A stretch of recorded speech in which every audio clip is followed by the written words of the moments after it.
Hello, everyone, and welcome to another episode of Sharing with Shellshock. I am your host, ShellshockPrime, and tonight we are back once again for another episode. And all three guests tonight are returning guests from previous episodes. Good to see you back, Nostalgia Alchemist. Welcome. Hey, Shell. Thank you again. Always a pleasure to be here. And good to have you back on ZensPath. How's it going? Seems like you're just preserving old hosts or old guests. Of course. And good to see you, Steve. Good to see you again. Yep, good to see you. This is going to be a good episode. Oh, it absolutely will be. We're going to be talking about collecting and preserving gaming tonight. But before we do, I want to ask a question to the three of you. So for Nostalgia Alchemist, what type of content do you do? Remind everybody. You got it. Well, I don't call it content. It's more like entertainment. I guess the C word is a little bit of a sour point for me because we're all entertainers in this space. But Yes. I digress. My name is Jeremy. I am the Nostalgia Alchemist. I am always here for whenever you remember why. And I do a showcase of talents right here, not only on this channel, but also having a podcast, trying to start up a YouTube channel again, which has been a little bit rough, but we're trying to get it back on. Trying to enter into different avenues of entertainment. I'm teaching tap classes now. I am doing a lot more of preservation of gaming, of film and television and musical theater and dance. I'm doing a lot of different things with my children, whereas they are trying to get more into doing a lot of charity work with me. I'm trying to work with St. Jude for the first time this year. I've been doing Extra Life for the Children's Hospital of Philadelphia. For this year will be my 7th year doing that, and I've raised over $5,000, which I'm really proud of. It's one of the most proudest accomplishments that I can put to the Nostalgia Alchemist name. And if you want to find me anywhere, I am also a union actor, a part of SAG-AFTRA. Got a lot of friends all over the industry, and I'm just always happy to be in good graces with Shell and our other guests. So thanks again for having me. Nice. And congrats on raising all that money. Yeah, my son was with me when we hit our goal this year, and I just kind of broke down. And I don't know what it was. He just like held me in a way that was just so it felt so fulfilling as a parent that I'm doing good. I'm doing above the bare minimum. So Yep. it's a good move. All right. Well, what about you, ZensPath? So I'm the host of the ZensPath Entertainment Network podcast, along with our other guest here, Steven, who's my partner in crime with this. We pretty much talk about gaming, tech stuff. I'm an electronics engineer by trade, so a lot of my hobbies are pretty much preserving and rebuilding and updating game consoles, arcade machines, and kind of restoring electronics as I get my hands on them. I've done some work over the years just trying to do preservation for kind of oddball stuff for gaming and other media, recording like VHS, things like that. Haven't done any of the charity stuff yet. I would like to. That would be kind of a fun little thing to add on to that. Which that is very impressive there, Jeremy, or other Jeremy, for that. Congrats on that. That'll be a little tricky tonight. You know what? I got a good idea. You could call me Jer. Jer is good. No, that just sounds weird. Just call me Zen. You can have Jeremy. It'll be fine. No. But yeah, no, we go. But yeah, that's pretty much what we do. So. Yep. All right. Awesome. What about you, Steve? What Zen said. No. But to add on to that, I just bring kind of my years of collecting, my everything I know about Nintendo that I can think of, because that's kind of how I grew up. With my brothers using computer games and stuff, so I kind of kept all of that. Even as like a little child, I was just like, there's something important about these, so I never ever sold or traded in a game. So. I've been doing this for a while. I'm always reaching out to different. I'm good at preserving stuff, but I love helping people out when they reach out to me and they've either been an acquaintance or a friend of mine, and they've asked like, I need to borrow this game or this magazine, because I have a lot of those too. And they're like, I need this issue. So I always follow stuff like Frank Capaldi and the Game History Organization. Or whenever he reaches out saying, I'm missing one magazine, does anybody have this episode so I can get this scanned in? Because that's one thing I always want, is I want like the complete magazines to always be available because those are time capsules. Yes. So I even participated in the Kickstarter for the EGM compendium because I was like, all that stuff needs to be preserved. 100%. I agree with that. Cool. Yeah. So, yeah. Let's start from the beginning with a two-part question. For Jeremy, the Nostalgia Alchemist, I'll start with you on this one. When did you get into video game collecting? That's part A, or rather part one, and part two. And when did you start getting into gaming preservation? Good question. Okay, so for the first part, I think my collecting began in college. I was at the now unfortunately defunct University of the Arts in Philadelphia, and I was known as the swishy pants video game t-shirt wearing guy in the musical theater department. And I think it was that identification that came along with me being that person, mostly Nintendo shirts, that I was like, I have also never traded in a game. I've held on to all of my consoles, all of my games. Maybe there's something to this. Maybe there is something in an artistic merit to holding on to all of the games that I've had over the years of my childhood. Maybe I can just start my own collection now that I am making big boy money. I can finally use that to do something good in a sense of entertainment. Because studying musical theater, we study the history of America. We study the history of the United States. And then in terms of a global resonance with that kind of theater, it kind of expanded to gaming. And I'm like, well, this is still a form of entertainment. And this was also starting the debate on whether video games are art or not. They are, spoiler. Yes. And with video games being of an interactive medium, look at what we have now. We have Twitch. This is an interactive entertainment platform. So my love for collecting started out of those kinds of ideas where we can take something that tells a story and hold on to it. But more so from the gaming aspect, I started realizing I have a lot of Nintendo Power volumes and I just never gave them up, and they're all right here. Instead of having my games as part of my background, I've chosen to have my literature as part of my background, because when the lights go off and the electricity goes out, that's what we're going to have, as what Steve said before, as a time capsule. And that's, I think, the most important part of why I started collecting. To the second part of that question, which was, sorry. When did you start getting into gaming preservation? Yes, gaming preservation. I got into that around 2018 when I moved out of New York and I started to put everything up in my office, which has since become my daughter's bedroom. So now I had to move everything into the space that I have now.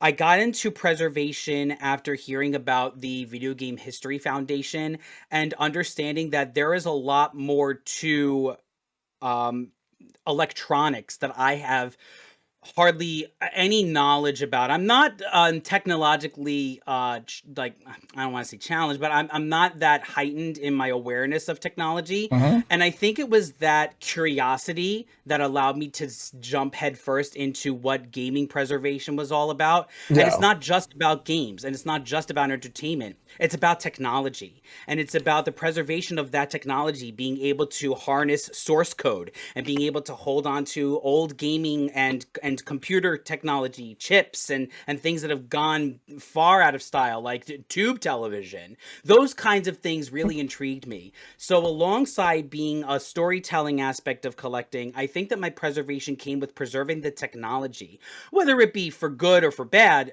In terms of AI coming out and everything like that, I'm more of the kind of person that if it is touched by human hands and it is put together by human hands, it should be preserved.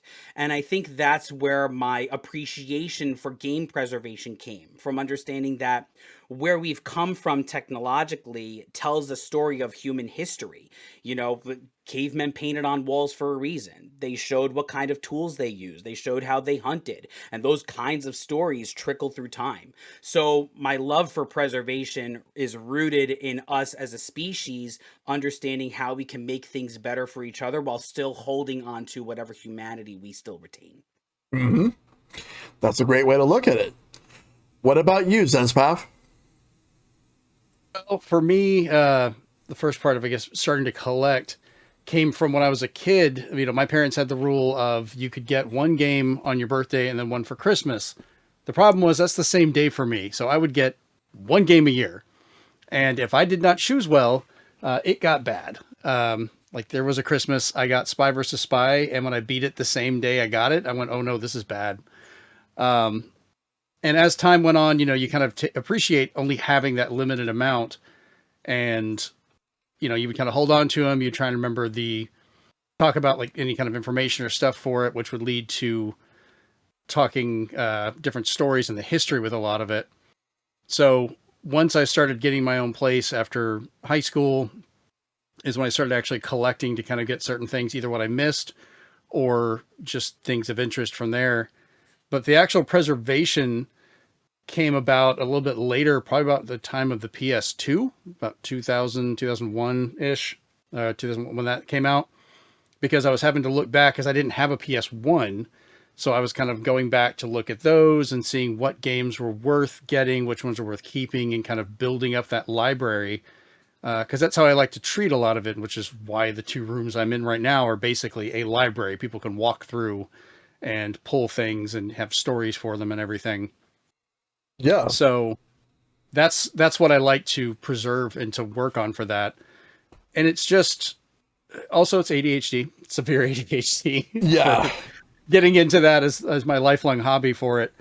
But yeah, it's just pretty much keeping the stories alive around a lot of the stuff. Not even so much of just the games themselves, but you know, even terrible games have got very interesting stories behind them. So you could pull one of those and start talking about it. And it's not just the physical library, but the verbal history of keeping that alive and talking with people as well. Because there's a lot of things people just don't realize about games, you know, even less popular ones, things like that. So. Oh yeah, like 100%. Like in general regarding all that, because I'll get into my stuff in a little bit, but first, all I'll say is that I'm always enamored in regards to how like people preserve games and the different ways people do it. I'll talk more about my stuff in a little bit, but Nice. Steve, what about you? So I started collecting. Shout outs to Donald Glover when he was interviewed for the Mario Galaxy movie, because he, just like me, got his first Nintendo Entertainment System from Service Merchandise. So shout outs to anybody who's got enough back pain to remember about that store. Mm-hmm. But yeah, I got that, and it'll answer a question that one of the viewers have later on. But that's when I started collecting, because I would go to Funkoland. I would get their little newspaper that had every game that existed at the time listed, and I'd be like, what am I missing? What do I need to get? What looks good? And that started getting me into magazines. So everything kind of rolled into another. And in terms of preservation, I really didn't think of it at the time as a kid, but what happened was, as the internet started to evolve and I got a better PC, then I started looking into stuff like the Internet Archive. I started seeing the Abandonware, the Home of the Underdogs, all these sites that kind of like, hey, we need to preserve these really old games or these old PC games that just don't exist anymore. And it started on the PC side, and from there I was just like, there's a big thing behind this, so I've never wanted to trade anything in. It always felt like a part of me leaving, so I was like, I keep everything. So while some people might look at it as hoarding, I organize it enough that it's more of a collection or a museum, because I like to look at it like when someone's like, do you have this? I'm like, I do, and I know where it is. Let me go get it. And then if someone's like, I need it for a project or I need it for this, I'm like, I'm glad to help.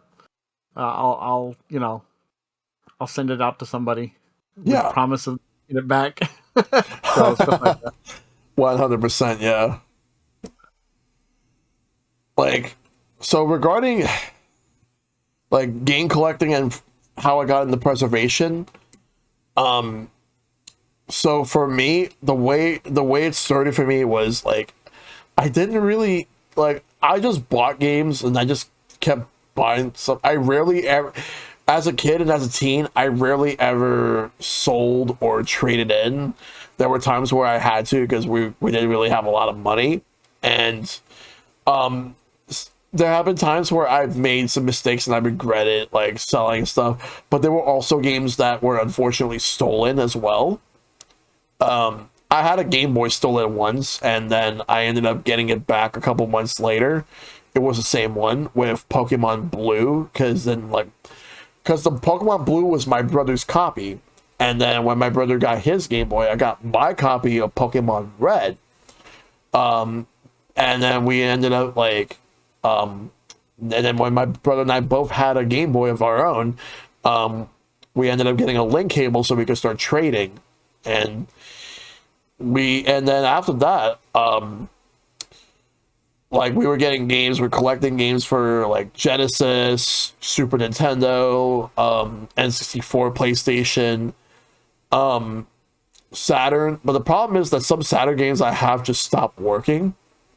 That and my Saturn just stopped working because the battery died. Because there's a certain, I think it was a lithium battery that you have that keeps the console going, and it just stopped working. And also there was, I had a very poor judgment on some games, on what games I would buy, because I've actually bought a couple of games that I later had buyer's remorse for. You wonder what's an example of a game that I bought that I had absolute buyer's remorse instantly? Krusty's Super Fun House for the Super Nintendo was not a good game. I just got it, and then I instantly regret it. Because we bought two games that did that, because they were very cheap. It was that and X-Men Mutant Apocalypse for the Super Nintendo, which that's a really good game. Yeah. But and that one we were happy that we got that game. I still have it in my collection, but I don't have Krusty's Super Fun House anymore. That game sucked. Oh man. I just bought whatever that I wanted to buy, and what I remember was that I would say that around the time of the GameCube, PS2 era, we were slowly starting to get better at what games we were buying. So I just kept buying games for all these platforms, and most of which I still own. And the thing is, my brother was never really that into collecting. I was, so it pretty much I pretty much just got into it. I just don't know, it got to the point where I was looking at my collection. I'm like, well, it's a collection I have, and I'm just adding to it, and I didn't really like. I think what made me not like trading into GameStop as well was there was one time I traded in a couple of games. One of those being SSX Tricky for GameCube, and a couple other games, I forgot which ones I had, for Wii points. And while I did get good games out of the Wii points, don't get me wrong, I didn't really need to do that. And I'm it was out of impulse, because I just wanted more Wii points. The games that I got were Metroid and Super Metroid, which obviously two great games.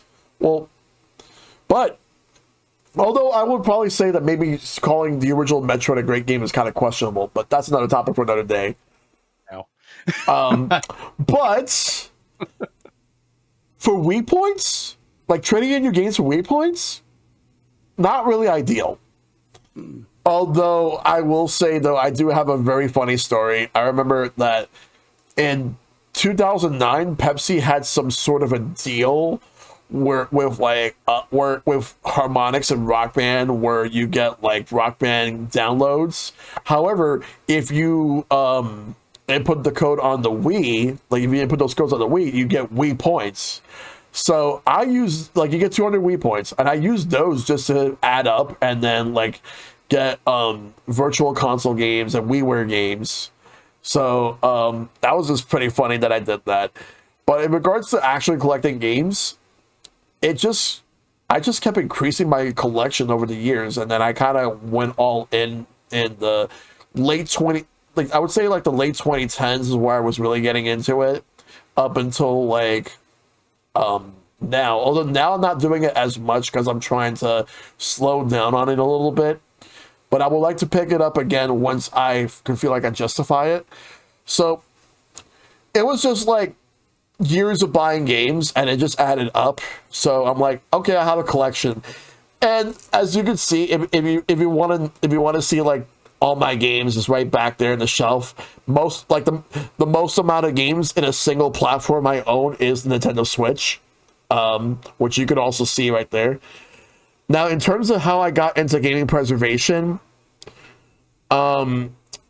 well, I didn't really understand it until like the late 2010, like late 2010s, and for me, I would say it was probably around the time when there was a website that just stopped allowing you to download like ROMs and all that stuff, which that there's definitely like a gray area in regards to ROMs, but I will say for me, I do believe that when it comes to emulating, that if it's the only option, well, if the options are downloading and emulating a game, or spending like $500-$600 on a game you want, I am not spending $500-$600 in the game. I'll just emulate. But I would, despite all that, I still support like the official releases. I think the website that got that stopped allowing you to download ROMs around that time was EMU Paradise, and that was a big deal back then.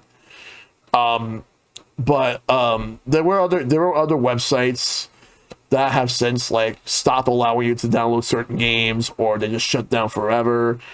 Granted, there were some that had Patreons, and I'm like, yeah, don't do that, please.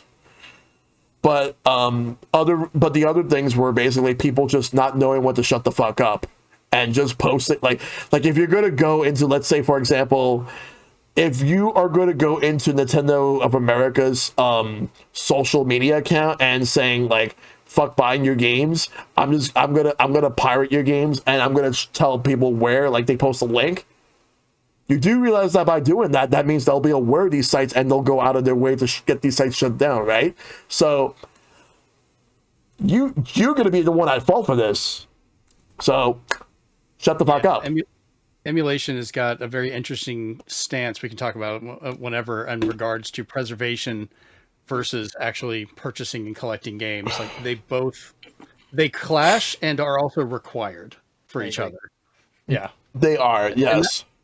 And I had to change my, because I used to be really bad about that when I was younger. Like, oh no, it has to be the real thing. It's stealing otherwise. And now I'm like, well, no, this is a way that somebody could play it that they may not be able to, that they can't afford it, or they just physically can't get it. And it became a means of preservation as I kind of changed my view on that. Yeah. I mean, there are definitely moral parameters behind it. You know, like no one's gonna make Shaq Fu anymore. You know, so like, but I'm just saying, like, hey, if you want to try Shaq Fu, emulation is the way to go, because they're never gonna make that again. You know, because to me the difference is that if it's a game that has not been released in a long time, and there's no plans to ever re-release that game, then that's fair game. Same thing with companies that no longer exist.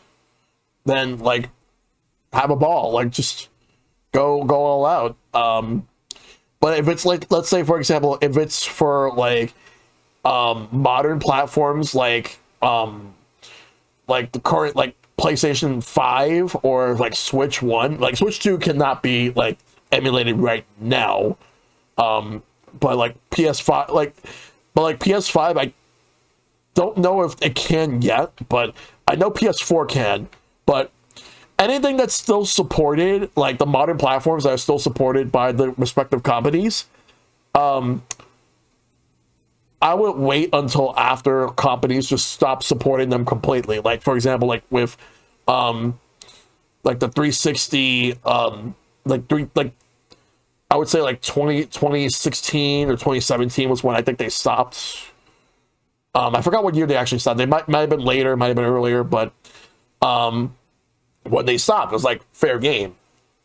But then like Xbox Series X. Obviously, like, well, I'm personally on an Xbox boycott, but even so,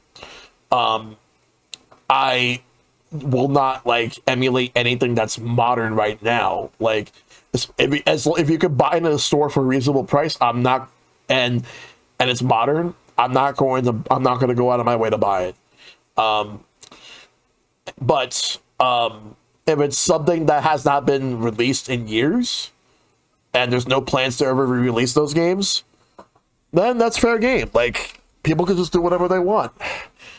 That's just the way I see it. But I think what really got me into it was like just reading about things, reading about gaming preservation, understanding it, also following multiple companies like the Video Game History Foundation, that, as well as Frank Cifaldi and many other people.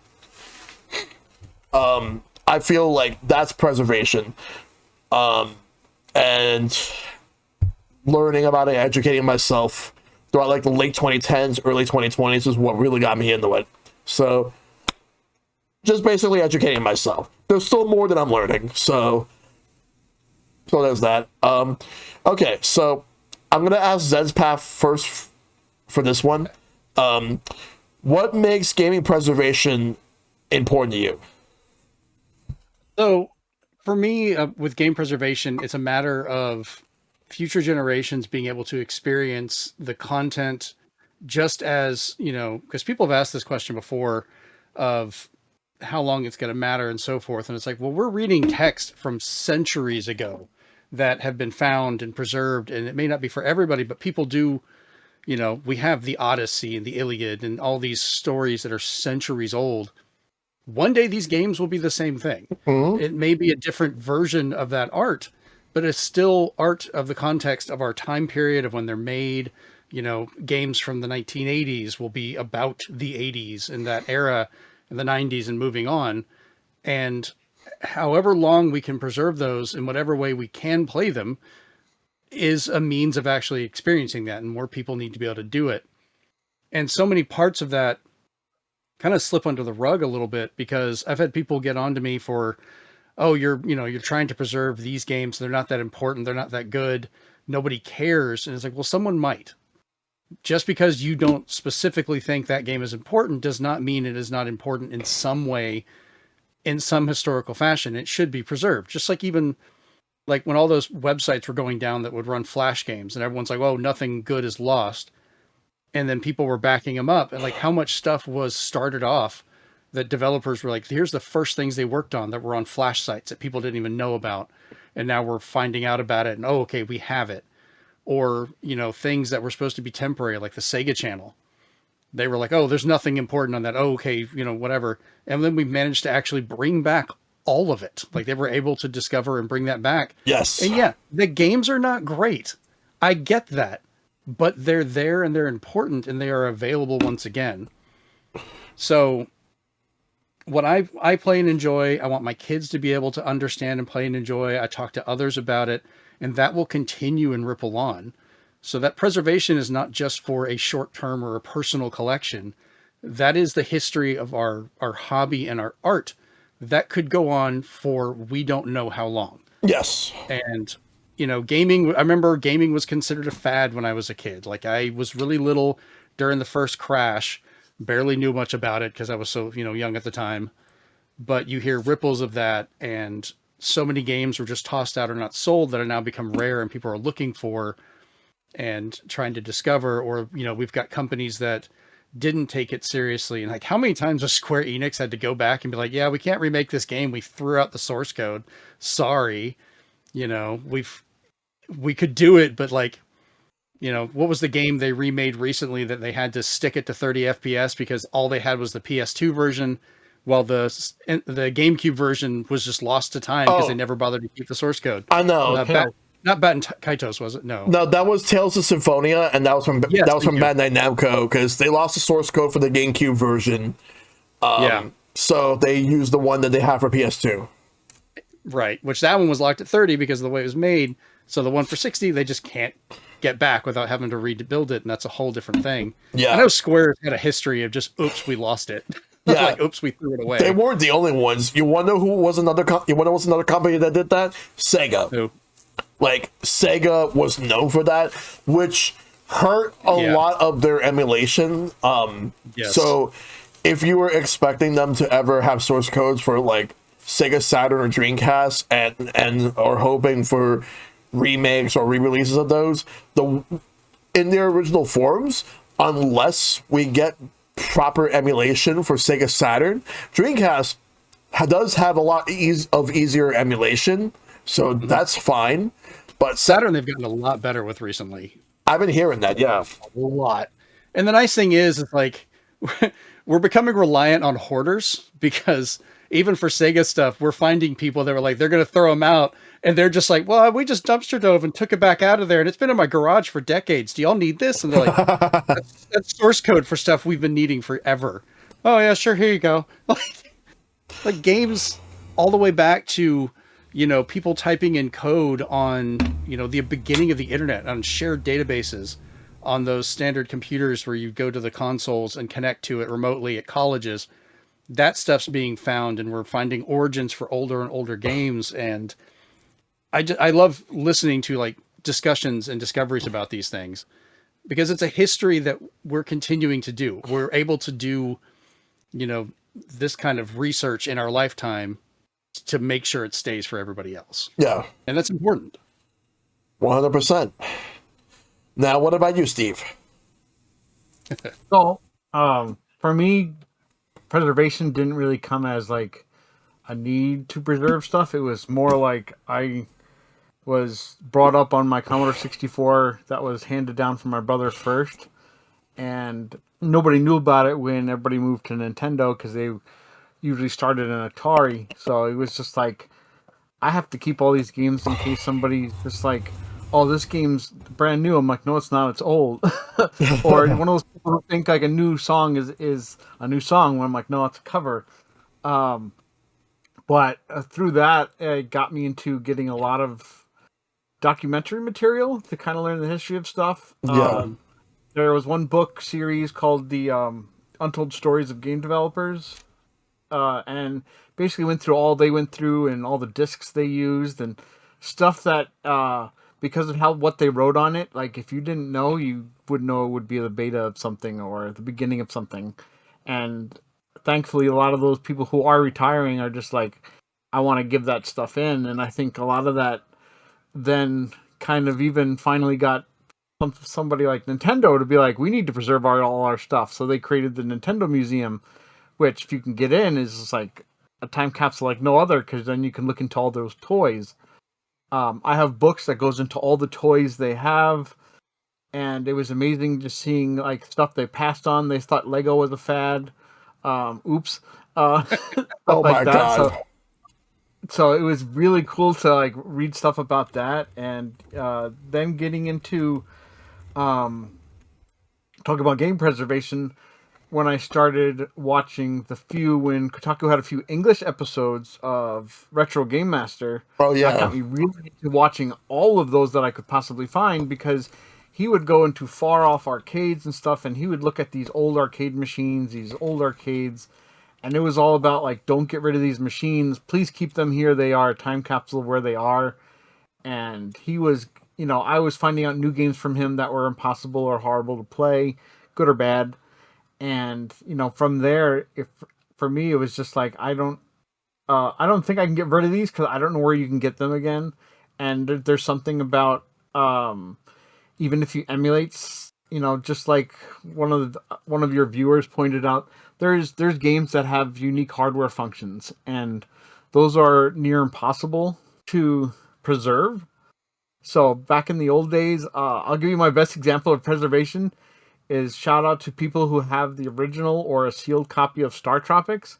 I do, because I have a sealed one, because one part that's the hardest to preserve that even Nintendo had to make a digital version of was there's a code in the game that you have to dip a paper in water to get the code. Yep. And you can't like properly show that to somebody just on like, say, the Virtual Console, because that just had a mini game where you dip the paper. And I was just like, yeah, that's something that's hard to preserve because every kid dipped it in the water. So how many of those lasted and didn't just break down from being dampened and wet all this time? So those were a big thing for me, is trying to be like, oh, what are the extras that came with these games too? Because a lot of those even had games listed on it that never came out. And that's what Frank Capaldi would point out too. Like, oh, look at this old Nintendo poster that had like 3 games that never came out. And then you wonder where they are. Like, I think recently I saw somebody finally play that game from Capcom. Was called like Spy Fox or something like that. Not Sly Fox, but it was something like that. I'd have to look it up, but it was like a full motion video game that Capcom said it's never going to go anywhere on PlayStation, so they canceled it. Maybe it was Fox Hunt. But it was one that finally came back. It's Fox Hunt. Yeah, it was Fox Hunt. Yeah, there's been a few of those, like with demo discs over the years. I found games that were demoed but then canceled that you can only play that way. But yeah, it's one of those that someone's like, oh yeah, I have that. Because the first time preservation came to me, I was working at Electronic Boutique, and someone's just like, do you want a game that's not finished? And I'm like, sure, because my PlayStation could play those gold discs. So he gave me a copy of Thrill Kill unedited for PlayStation. So I still have that, because he was just like, yeah, I worked on it, but it got canceled. So I never got his name, but I was just like, I'm always going to keep your disc, because I was just like, Thrill Kill now is just like, yeah, good luck finding that like in any other capacity. Yeah. I actually do remember Thrill Kill, and the basis of that, like the base of that game got turned into another game for PlayStation, and that was Wu-Tang Shaolin Style. That game was not good. And I say that as someone who's a fan of their work, not a fan of that game.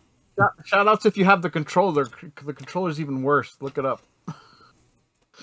Wait, which controller? The Wu-Tang controller. Yeah. Oh, the one made like the logo. The W, yeah. My next door neighbor would buy that anyway. So It's most uncomfortable W. So it's like, what happened here? well, hey, look, they thought that Wu-Tang was for the children, so they made a controller. You know, it all makes sense. It's all good. Even It's though, okay. It's fine. even though that game was rated M, but It's all good. It's still Wu-Tang. Wu-Tang's for the children. I actually thought that streaming Thrill Kill would have been bannable on Twitch. It's actually not. At least not now. It isn't. Yeah. Oh my god.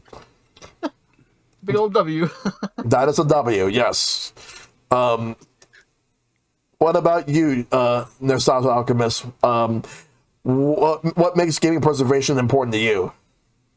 Okay, good. Thank you for repeating the question. So what makes it important to me? I mean, I think I kind of touched on it when I was, talking before, just about, preserving human history, and even Zeph said it before, is that we are storytellers in our own way. And we have books like the Odyssey. And I mean, even to a more, a bigger extent, the Bible, we still have stories, Yeah. The thing about preservation is that it goes far beyond what the reviews were in a video game magazine. It goes into what Steve said. It's developer stories. It's finding code. It's what was the hardware? What kind of computers did these people make these games on? How can you find the 5 computers that had a source code for a game that had to be combined into this one thing? It's almost impossible now, but they weren't thinking in terms of that because the technology just moves so fast and so quickly. So in terms of the importance of preservation, I think we are more aware now of trying to preserve that technology and trying to understand how to preserve those chips, because they do have a shelf life. All of the games that I have, all the games we have a shelf life. Even the discs, they all are going to be gone and not able to work if we aren't taking care of our stuff. And somebody like me, who is not really like technologically heightened in that way per se, I don't really know how to do that. I would have to find somebody to be able to do that for me, or I would have to find a repro card, which we'll talk about later because that's one of the chat questions from your Discord server.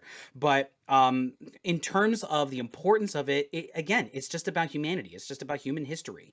Every industry, every niche has those select groups of people who are tasked with that type of preservation. Frank Cifaldi's just one example. I mean, I met the guy. And what's interesting about Frank is that when I met him, he seemed like very standoffish, but that's because he just has a very large knowledge of what he's doing. But my son was playing Plants vs. Zombies on his Switch, and Frank leaned over and was genuinely curious. He had never seen that game before, from his words. And for him to still be curious, it just says mountains about his why. It's the why, it's the reason. And that just sparked a whole world of possibility for me in terms of finding out how I can contribute. I asked him the second year that I met him at the Long Island Retro Gaming Expo is, how can I contribute? I'm into musical theater and I want to see if there are plays or musicals or things in theater about video games. How can I present that to the foundation? And he said, you would have to probably curate a large amount of those things before even thinking about presenting them to us. But that is just something to go by. We're always looking for photographs. We're always looking for scripts. We're always looking for videos of how things were made. What were the steps that people took to get there? Who was involved? What is their story? So all of that information is curated into the foundation for the purposes of research. It's always about the why. And we take for granted, I think we took for granted that a while ago when the industry was in its infancy. You know, I mean, we still have Space War, we still have Pong, we understand where their stories come from because thankfully some of those people were still alive when we were able to make the books about them. But now when it comes to the technology, we are more conscious now to save it and hold on to it and be able to understand how things have changed and how we can revert backwards and understand how we can reproduce code or see how we can take something that's been emulated and see, okay, how did they do this? So let's try to recreate that in the best way possible. Christian Whitehead is a great example of the Sonic games. He just took it from scratch and just said, I'm going to make this in HD and I'm making widescreen. He just did that. It's a passion project. You know, the guy who made Cave Story, he took like whatever information he had about how the NES operated and he just made a game from scratch. So those kinds of things are important to preservation because we're taking bits and pieces from history and we're adapting them for a modern audience, or we're adapting them in a way that is befitting of the people who want to play them. We're gamers. It's not a passive medium. It's an interactive medium. And that interactivity is really important in how we as gamers are playing these games. That's why Mario seems to have no personality. We are the player. We are the personality for that character. And the preservation is a little bit more, dare I say, emulated from us as players. We're able to take what we have to offer through our own story and be able to transfer that over to video games. To kind of round this out, the importance of it comes down to the humanity of it. It's a history. It's a documentation of things that would otherwise be other people's trash while it's other people's treasure, but it still deserves preservation. Dance, we have videos, we have books, Labanotation. Before video was out, we had a code that we would write the choreography down so people knew exactly how to do these steps. Yeah. Same thing with video games. We have a code. We literally have a way that we made these things. And that type of preservation goes into other people's lives and it tells the stories that we need to hear. And maybe that will inspire the next round of creators and the next round of developers who aren't just coming from technology, who are coming from dance, who are coming from the arts, and able to transfer those skills into something that would be viable as art. Right. So that's just for me, like, I think now that it's my turn to talk about like what I feel like makes gaming preservation important to me is how being able to see where like the struggles of when a game is not exactly like in the roughest shape, but then they find ways to overcome the odds. Like reading the stories of what makes these games so great. Like you could read about like the struggles. You could read about how games had to start from scratch because they had ideas that just didn't seem to work, or seeing original versions of a game that was on one platform before they decided to move it to a different platform. You would see what they were going to go for. And then seeing games that just never existed in the first place. Like, I remember when I got the Street Fighter 30th Anniversary Collection on Switch, and then I remember seeing a screenshot of what was a screenshot of Street Fighter 1 that was planned for the NES that ended up getting canceled. It looked terrible. But at the same time, there's always that what if. What if they would have put more time into making the game and they would have released it? The answer more likely would have been that the game would have been terrible even on the NES. It wasn't that great of a game to begin with, but on the NES, there's no way it would have worked. Like, you would only be limited to 2 buttons. I don't know if they would have had the same approach like they did with those giant arcade machines where you had to just like throw down your fists, and the harder you do it, it will the harder you will get hit with a punch or with a kick. Because those arcade machines were a disaster, so they had to scrap those just to make the 6-button arcade machines. But those machines still existed. I just don't know like how many of those arcade machines have been preserved over the years. But just learning like of the fact that companies were attempting to bring a game to a platform and then it just didn't work out. Just interesting to know, and that gives you like an instant what if. Just like how there's what ifs on what Final Fantasy VII could have looked like if it would have been on the Nintendo 64 instead of the PlayStation.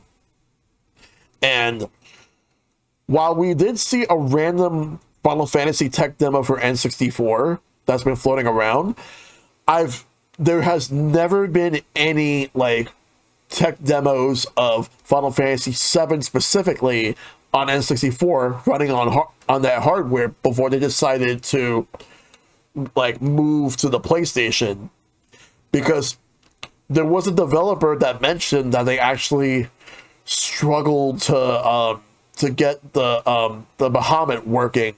The Bahamut is a big creature, so to get that running on the N64 required a lot of space, and they really wanted Nintendo to go with discs for the N64.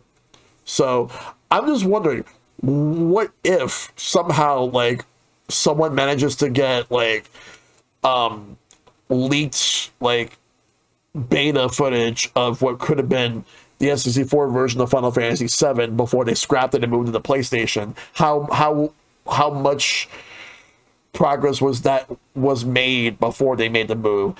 What it would have looked like, how it would have sounded, everything. That's something that we would have wanted to see, and people would have wanted to preserve it just so that we could at least get to see just what if this happened. Plus, and like you said in the chat, Steve, Earthbound / Mother 64. Like, yes, we got Mother 3, granted in Japan, but it exists. But we almost had the N64 game.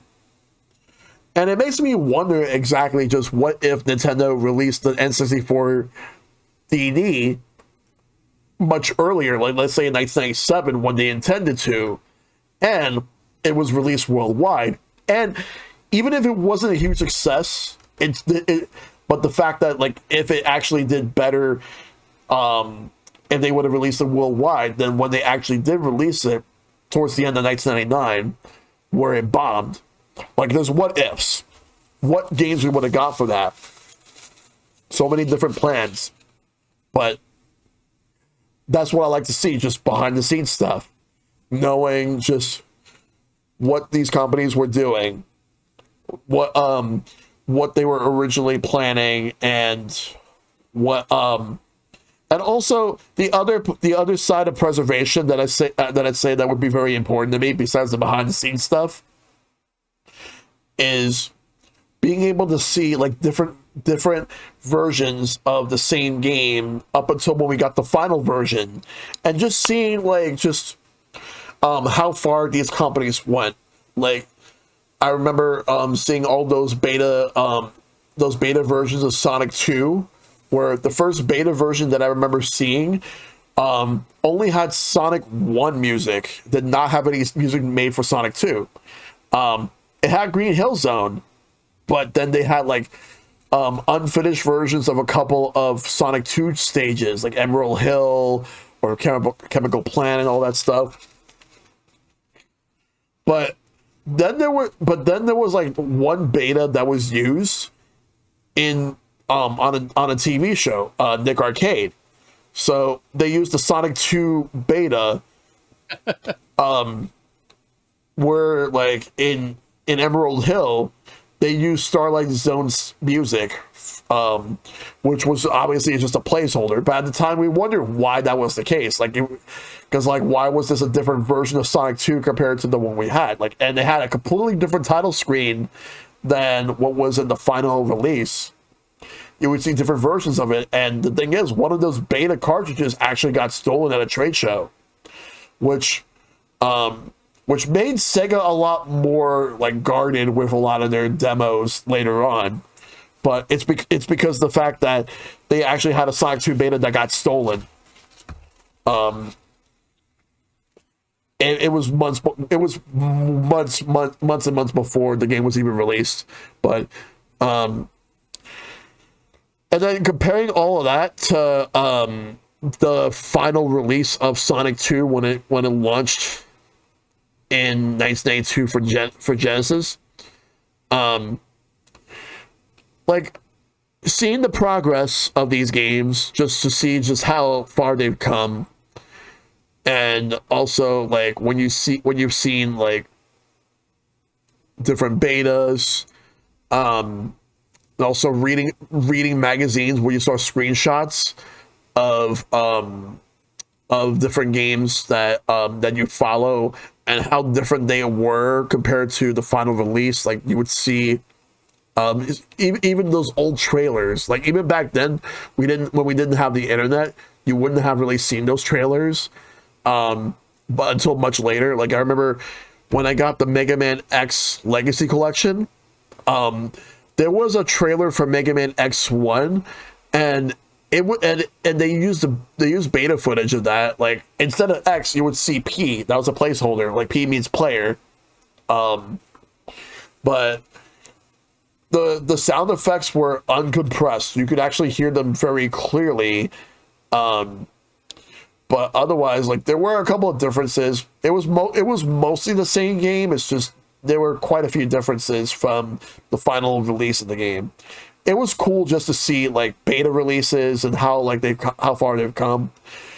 But the only other thing I would probably say that's very important to me in regards to like game preservation, excuse me, is to actually understand and educate yourselves on like just what you can actually achieve from being able to restore the games that you thought were lost, because there's lost media. Like that's the big thing. How there have been like groups and groups of people that are trying to discover lost media for years, and it does involve video games as well. Like when people want to look at lost media, people want to look at lost media for TV shows, for movies, anime, cartoons, comics, and et cetera, et cetera. Video games is a huge part of it. And not even just video games themselves, but also like the events surrounding them. Like there was one event that I could think of in particular. This was back in 1999, and Nintendo of America had an event for Super Smash Brothers where they had a bunch of people in costume, like as the characters in the game, in some sort of grudge match. They had a ring and everything. There's no footage of it, and if there is, the quality was not really that good, and I could not really find any pictures of the event. But there were people who claimed that they were there for that event, that it actually did happen. So for events like that, because there are people who go out of their way to record events and put them up on YouTube, stream it on Twitch, or put it on any other site. Shout outs to all the people who have recorded like all those video game events video game launch parties, or like tournaments and whatnot. One example I could think of in regards to preserving like content that's not just the games, but rather the events surrounding the games. Like all those videos where you see like live reactions at the Nintendo store in New York. Kirby GCN, he goes over there and records every single like event. He's been doing this for a long time, and he also goes to record the reactions. He's been doing that for the E3 reactions when they did E3, as well as every Nintendo Direct or any other presentation where they allow people to go over there and watch live on the big screen. He would go and record the live reactions. He gets permission to do so, and he gets a lot of people watching. And people love seeing that. Like, I don't know if there is a scene in which they do this in Nintendo San Francisco, but I do know that in Nintendo New York they do that. Let me actually get the link to the channel. If anybody who hasn't followed this person, Kirby GCN 17, right here. He does events even outside the store, like big events, like even back when we had like the Best Buy events when Nintendo would do like E3, like what you just mentioned right now, said in the chat for Smash Wii U. He's done that for years, and he's gone to like Comic Cons and stuff, especially like when events, even if like Nintendo is there, like PAX East or PAX West and stuff like that. He's been going there for years. So it's not even just preserving the games in this case, but also like the events that surround the games that get preserved. That's something that doesn't really get talked about as much as the games themselves. That, while yes, preserving games are very important, but the events surrounding the games, whether if it's like the lead up to the launch, tournaments, or other events, those are just as important as the games to be preserved, especially on YouTube. And for them to be posted and then for those videos to be removed is the same thing as saying that those events never happened in the first place, which is wrong. Those events did happen. And it's also great for even those who could not attend the event. They can live vicariously through those videos saying, I wish I could be there, but either like I don't live anywhere near enough to go to these events, or like or conflicts, what other obligations, whatever, what have you. You couldn't make the event for whatever reason. You get to watch it on YouTube later on to see just how people enjoyed themselves. So that's an area of gaming preservation that's important to me. Like, not just about the games, but the games themselves, like the events surrounding it. So, I'm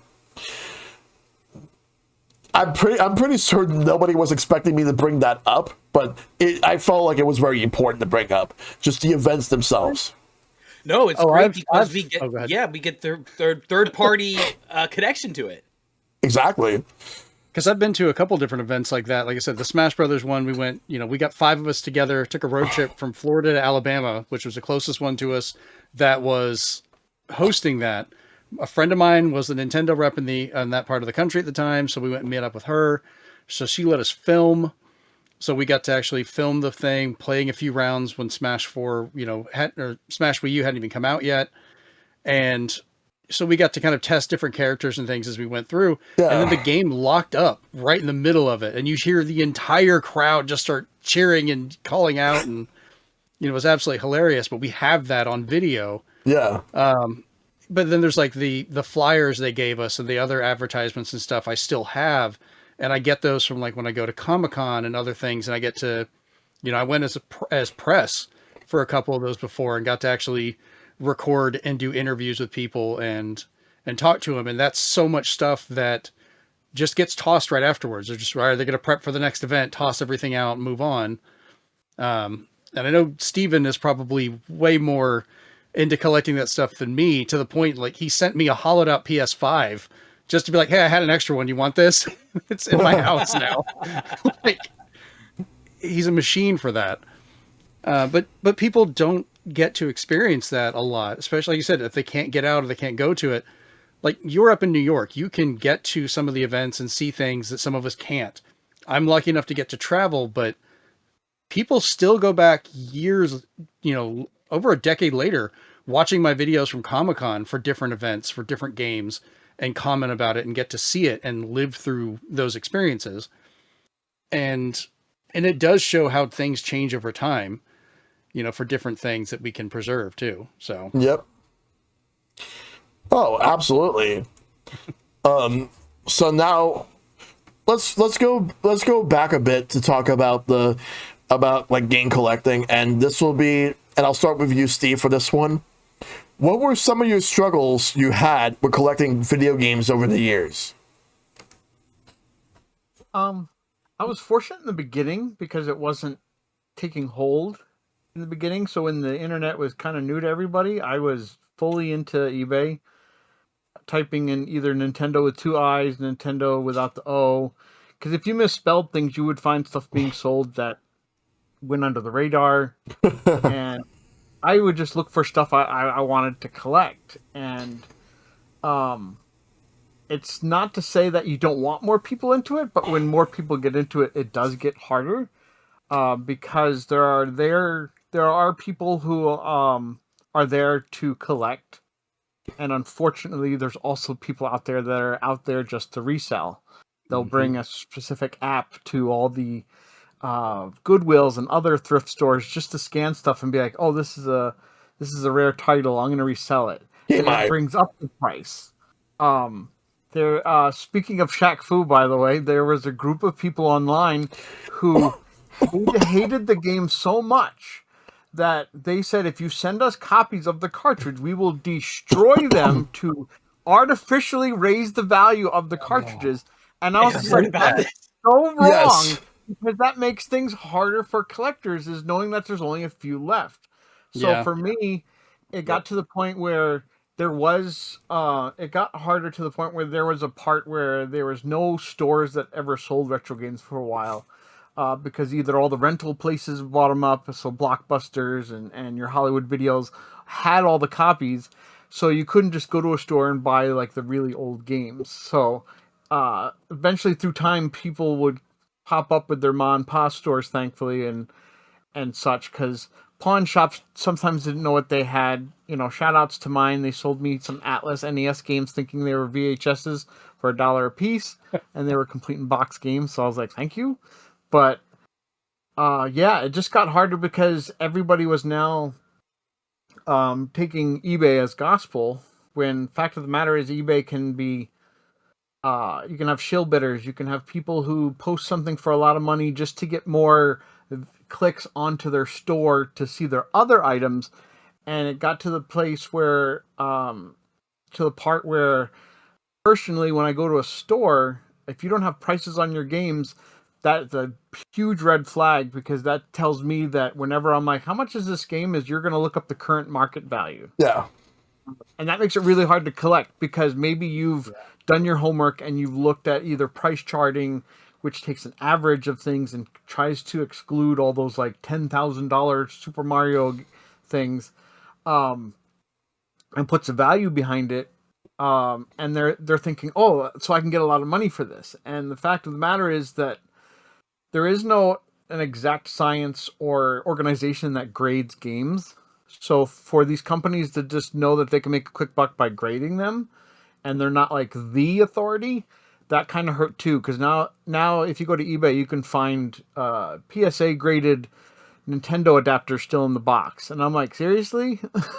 I was like, PSA grading is one of the worst things to happen to collecting. I was like, don't do that, because then people think that, and then you have shows like, unfortunately, like Storage Wars, and even recently Antique Roadshow, where somebody brings in a cartridge, which makes me feel really old, by the way. but then they're talking about, what it sold for once at an auction. And I was just like, but that was just something that it got inflated. So everybody thinks Super Mario NES is worth $250,000. Well, Yeah, it was because the that other was the thing, one from the court case. Yeah. the other thing So- too is like Gary V is trying to like tell all these young kids that you could flip anything, and you get So, into yeah, that mentality. and that's what made it hard is when the gougers, the resellers, the flippers started getting into the space, and it was less about buying and selling on eBay, and it was more about flipping. That's when collecting got harder for me, because then something that wasn't worth that much, or should have been its standard price, was getting inflated for ridiculous reasons that you would read into. One of the practices that came out of that whole flip whatever you can thing that made collecting so much harder, especially for the NES, SNES, any of those generations, is they would part it out.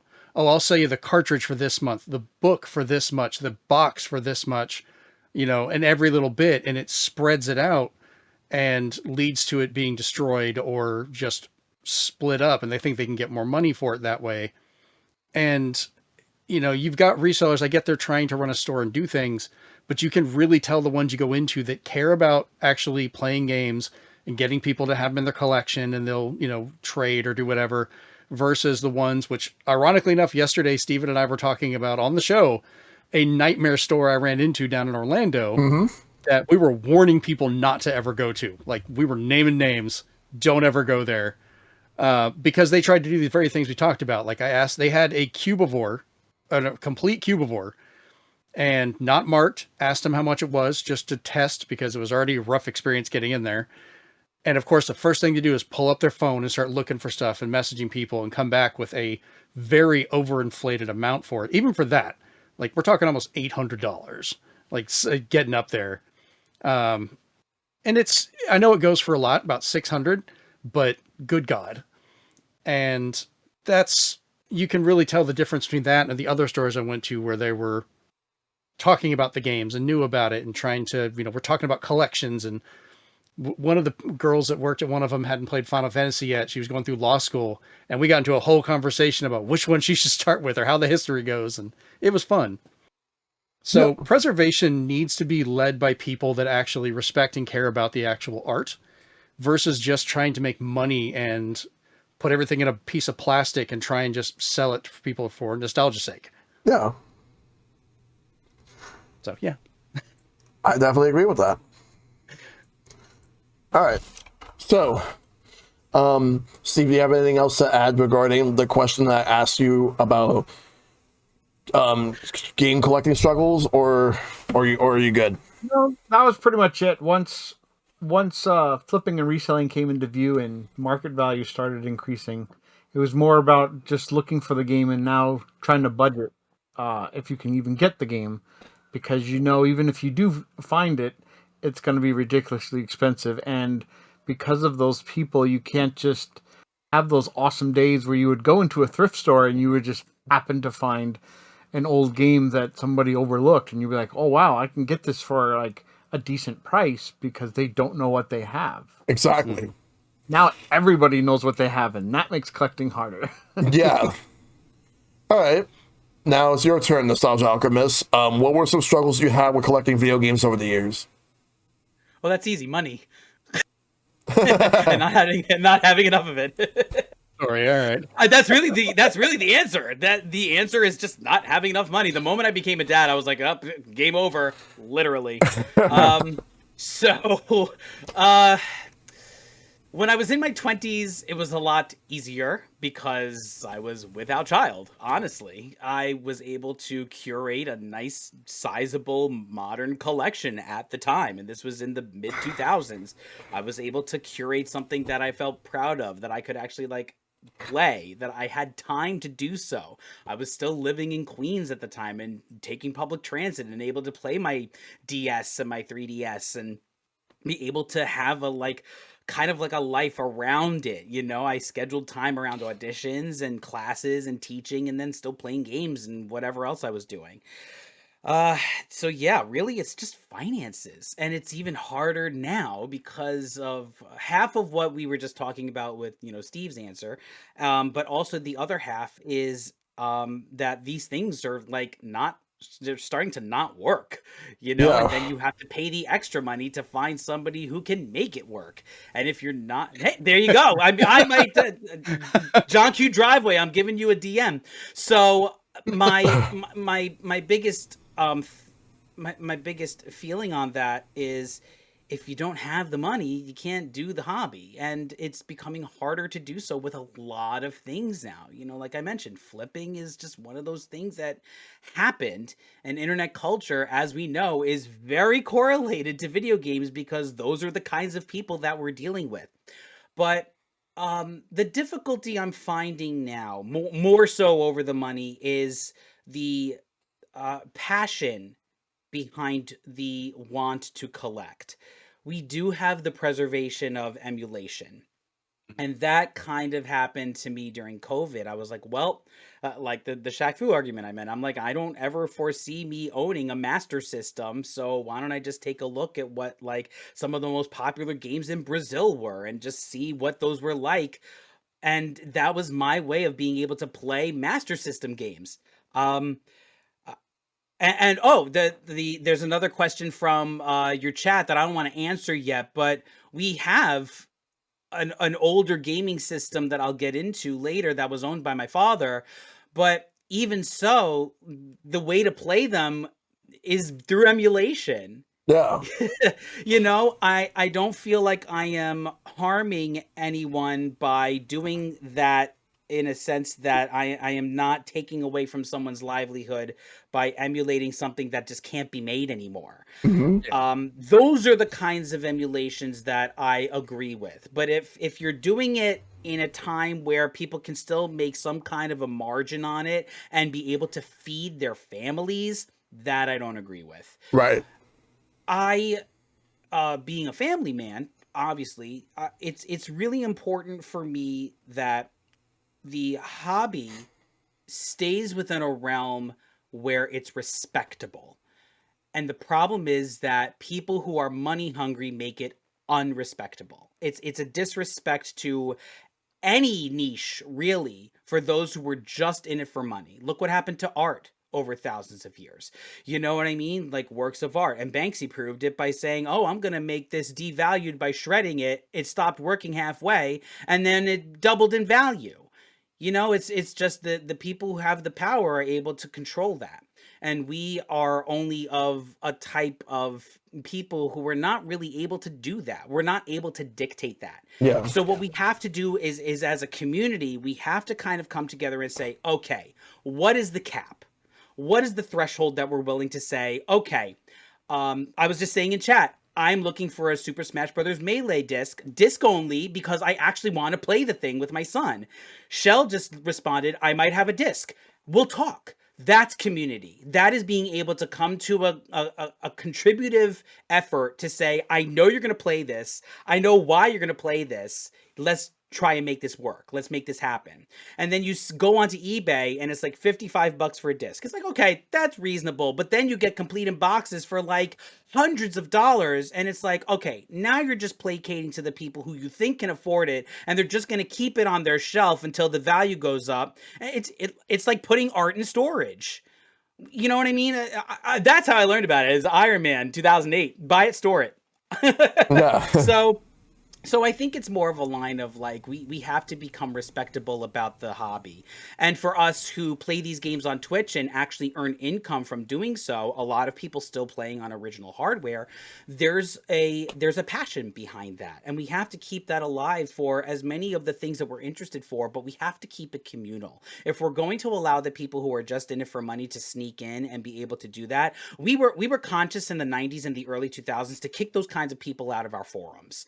And we have to start to understand now the brevity of that on a wider scale. So in terms of the want to collect, I would love to, but my wallet's empty because I want to send my kids to a good institution. So that being said, fair enough. Long story short, too late.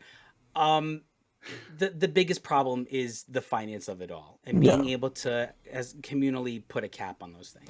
Also, I just realized something. I didn't actually realize that you were actually talking about the actual Melee game.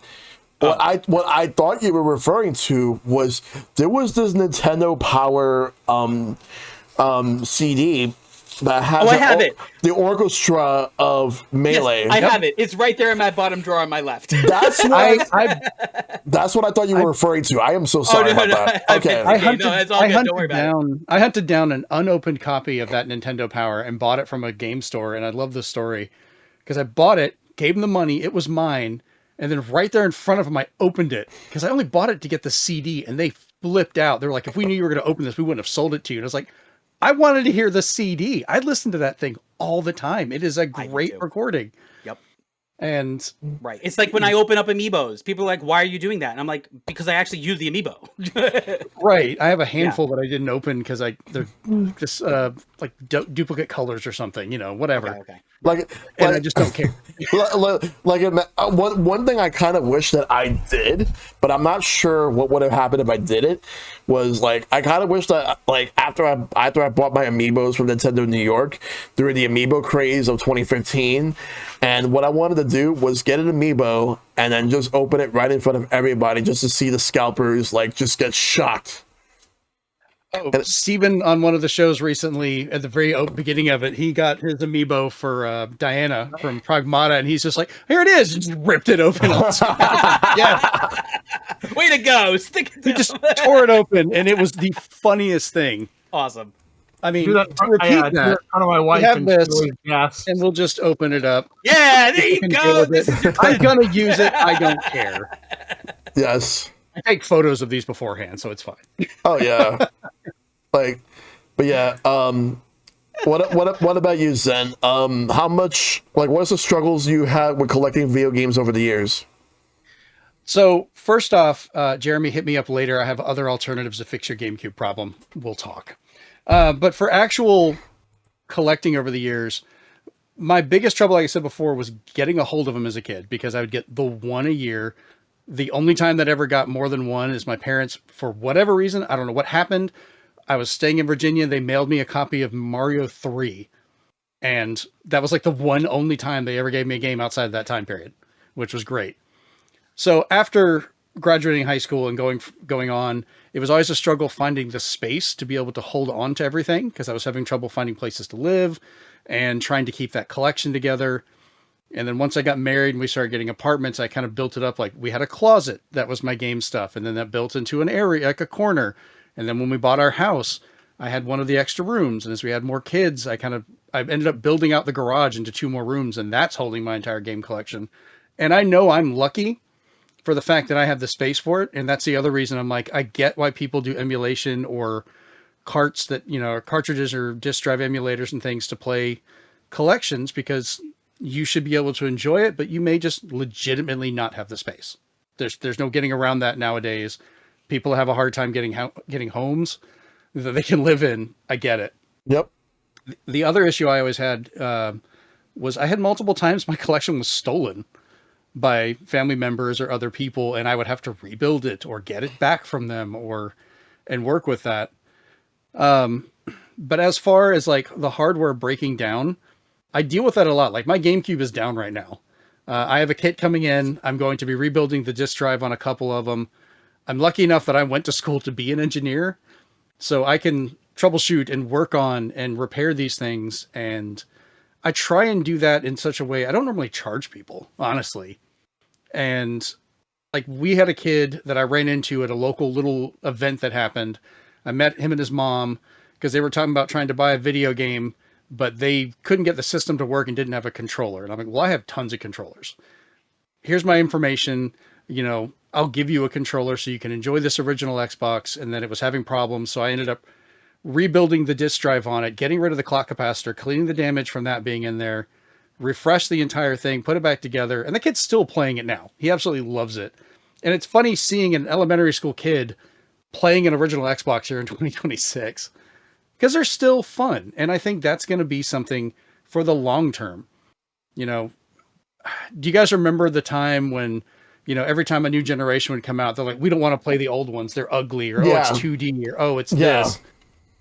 And now we've gotten to the point where there's games being made to look purposely like these different generations. and it's become a fad for that kind of art, which is good. I mean, you should be able to see the different styles. Mm-hmm. But that's been the biggest thing, is just trying to upkeep the original hardware, because I like being able to do that, and also keeping a CRT alive so I can play like good games. That is the most difficult thing, like, just to do. Mm-hmm. So, Yeah. That's just how it is. So for me, my struggles, like Nostalgia Alchemist, financials. That's a major one. Yeah. The other thing I would say that are struggles in regards to looking for games is when you're looking for a game that you want, in addition to the pricing, you also got to figure out if the games themselves are gonna work.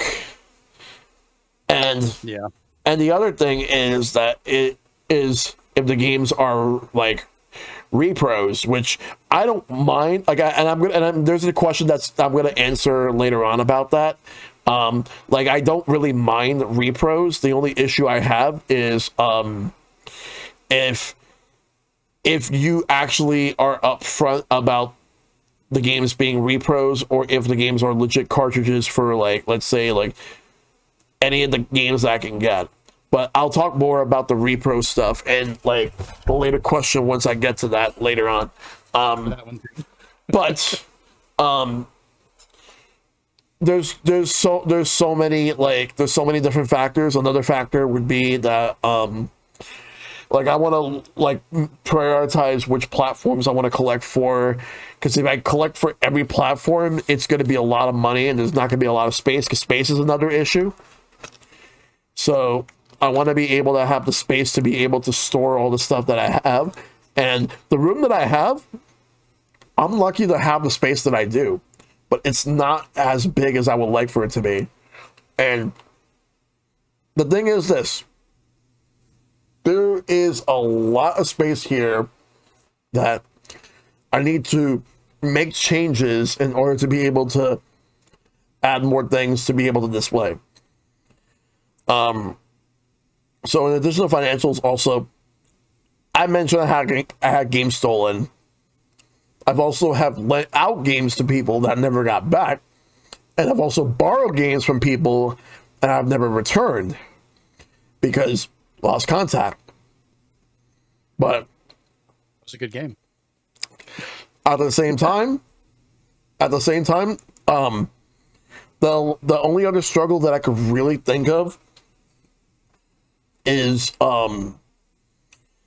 will I ever have a collection where I feel satisfied with owning all the games I want and I can just stop right there on whichever platform and I can just move on to the next one? And the answer is you do not know that for sure. You'll never know. So it's a very quick answer on my end, but we're gonna go back to Nostalgia Alchemist for this one. How much have you enjoyed collecting video games over the years? I mean, is Schwarzenegger hard to spell? Yes, super yes, all the yes. I love my hobby. I've said it before, theater and the arts were a huge component of me becoming who I am, but video gaming was always like that one thing I could do that was almost separate from all of that, because at the time that I was training and at the time I was learning everything, it didn't really correlate. Now people are starting to make it more mainstream and they're starting to create operas or use operas stories to reflect, Mario characters or what have you. People are making Legend of Zelda ballets. So I guess in terms of, how it relates to the passion, it's just another medium of storytelling. I've said it before. Mm-hmm. There's not really too much more to add to that, but in terms of my want to do it, it's just fun. in its simplicity. Even though I have the Nostalgia Alchemist going as another means of being able to entertain people when I'm not on stage or when I'm not filming or doing voiceover, this is my way of being able to have fun doing something that I enjoy.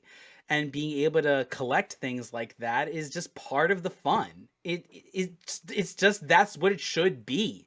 If you find enjoyment in it, don't let yourself, and this is for anybody who is watching this at all, young or old, don't suffer from a case of anhedonia. If you don't want to know what anhedonia is, it is when somebody loses their passion for things that they once loved because of external things that are impeding upon your, joy. In an age where we have TikTok and everybody is telling you to be aware of the bigger things at hand, yes, absolutely, we are all on Spaceship Earth. We all need to contribute in some way. But I always say that joy is an act of rebellion. And for me to still enjoy the things that I loved when I was a child and to be passionate about them, that is my act of rebellion. When people say you're a child, these are hedonist things. They're elementary. They're um, not contributing. I say that they do contribute if you find a use for them that is going to be able to allow you to tell a story. Mm-hmm. Everyone has campfire. Everybody has, sleepover. Everybody has those things when they're kids. And this is just another way. Your podcasts are another way for us to express that joy. So for me, that source of collecting becomes even more important because I just said it in chat before. These are so therapeutic. Yeah. I am literally invited on here for free, thank you very much, by the way, to be able to express my love and passion for something that I don't know how else I can contribute to except to entertain people and to be entertained in return. I've met so many people. I've met so many wonderful people in the entertainment industry who are aligned in this train of thought. And it's just expanding into something that I never thought possible. I always thought, oh, it's just theater, audition. No, this is where I'm finding my true people. And then through this, I can align myself with those who are like, hey, I'm thinking of making a Metroid show or something. I'm thinking of writing a script for this. Like, what do you think?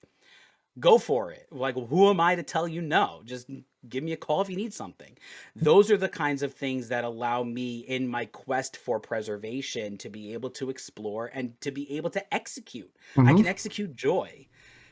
That is the core of it all. It's just I have fun, and I can have fun as a dad doing it. That's even more fun. I'm just watching my daughter and waiting for my daughter to be like, "Daddy, can we beat Rainbow Bowser?" Which is the final boss of Super Mario 64. She loves watching me go all the way to the top of the castle, going all the way to the top of Bowser in the Dark World, toss him into bombs 3 times, and watching the end credits. Like, she just loves those 10 minutes that I can get doing that. And that's what she wants. That's what I'm going to give her. And I smile and I laugh every single time. Who can beat that? Mm-hmm. Right. Seriously. You can't. What about you, Zen? How much have you enjoyed collecting video games over the years? Collecting has been one of my favorite hobbies, especially the hunting. I just enjoy the search for these things, the research and looking as I travel. But yeah, Jeremy, as you were talking about with people kind of coming in and messing with your hobby and getting you to get rid of it, my mom actually did that to me for a while when my kids were really little. She thought, oh, you're just hoarding stuff. You're not being responsible. You should be an adult. It actually guilted me into selling off my entire NES collection and a bunch of other stuff at a garage sale. Some dude came in and I think took all of it for like $5-10 and just took off because I just wanted him out of the house because he came in my house while the kids were eating and pushed his way in and one of those collectors, probably reseller.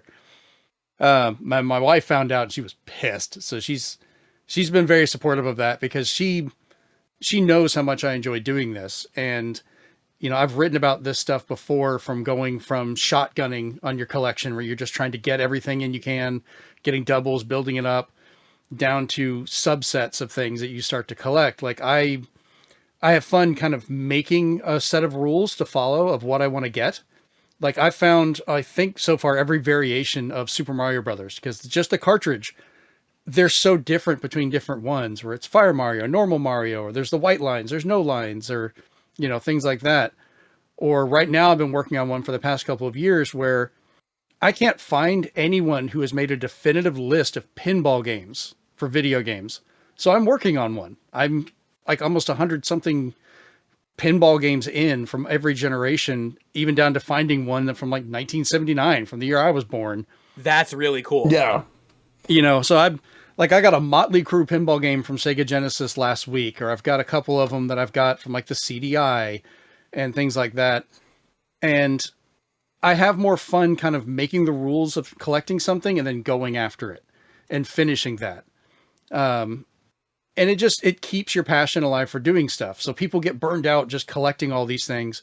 Don't go for everything. Like get what you need to build up and trade, and then start figuring out what matters and whittling your collection down to that, because you save on space, which I know is hard for a lot of people, and you keep more of a passion and respect for what you're doing, because you're like, yeah, I've got my collection. Here's the story behind my collection. Because if I just point at a wall and go, look, I have this, that's nice. People are impressed by it. But when you start talking about things like, oh, well, here's all the pinball games, and I'm making part of our website actually have a list of all the pinball games, because I keep finding more of them. Like, Steven, you just mentioned yesterday you found a pinball game I didn't even know existed that I might get you to go back and get because you found it locally. And I was like, that's another one for the list. Mm-hmm. So that passion is definitely an important thing. And just hunting as I travel is just such a fun thing to do and share with people. And I have fun finding things for people. Like, oh, I'm looking for this. Okay, I bet I can find it. And I'm pretty good at locating things. Even if it takes years, I have found rare games for people. So, yeah. You show them the movie. Oh, yeah. I'd put it up somewhere. Yeah. Speaking of finding something for other people, like, I think it's stuck in the other room. One of the things I don't know if you're going to move on to me, but one of the things I've enjoyed about collecting is I actually was going to. Okay, is giving myself challenges. So love it or leave it, everybody. But I'm trying to basically collect every video game based movie, and that includes all the UA Bowl movies, unfortunately. But I'm trying to find all of them. So he luckily in Florida found a very hard to find copy of Wing Commander. I found 2, so I get to keep one.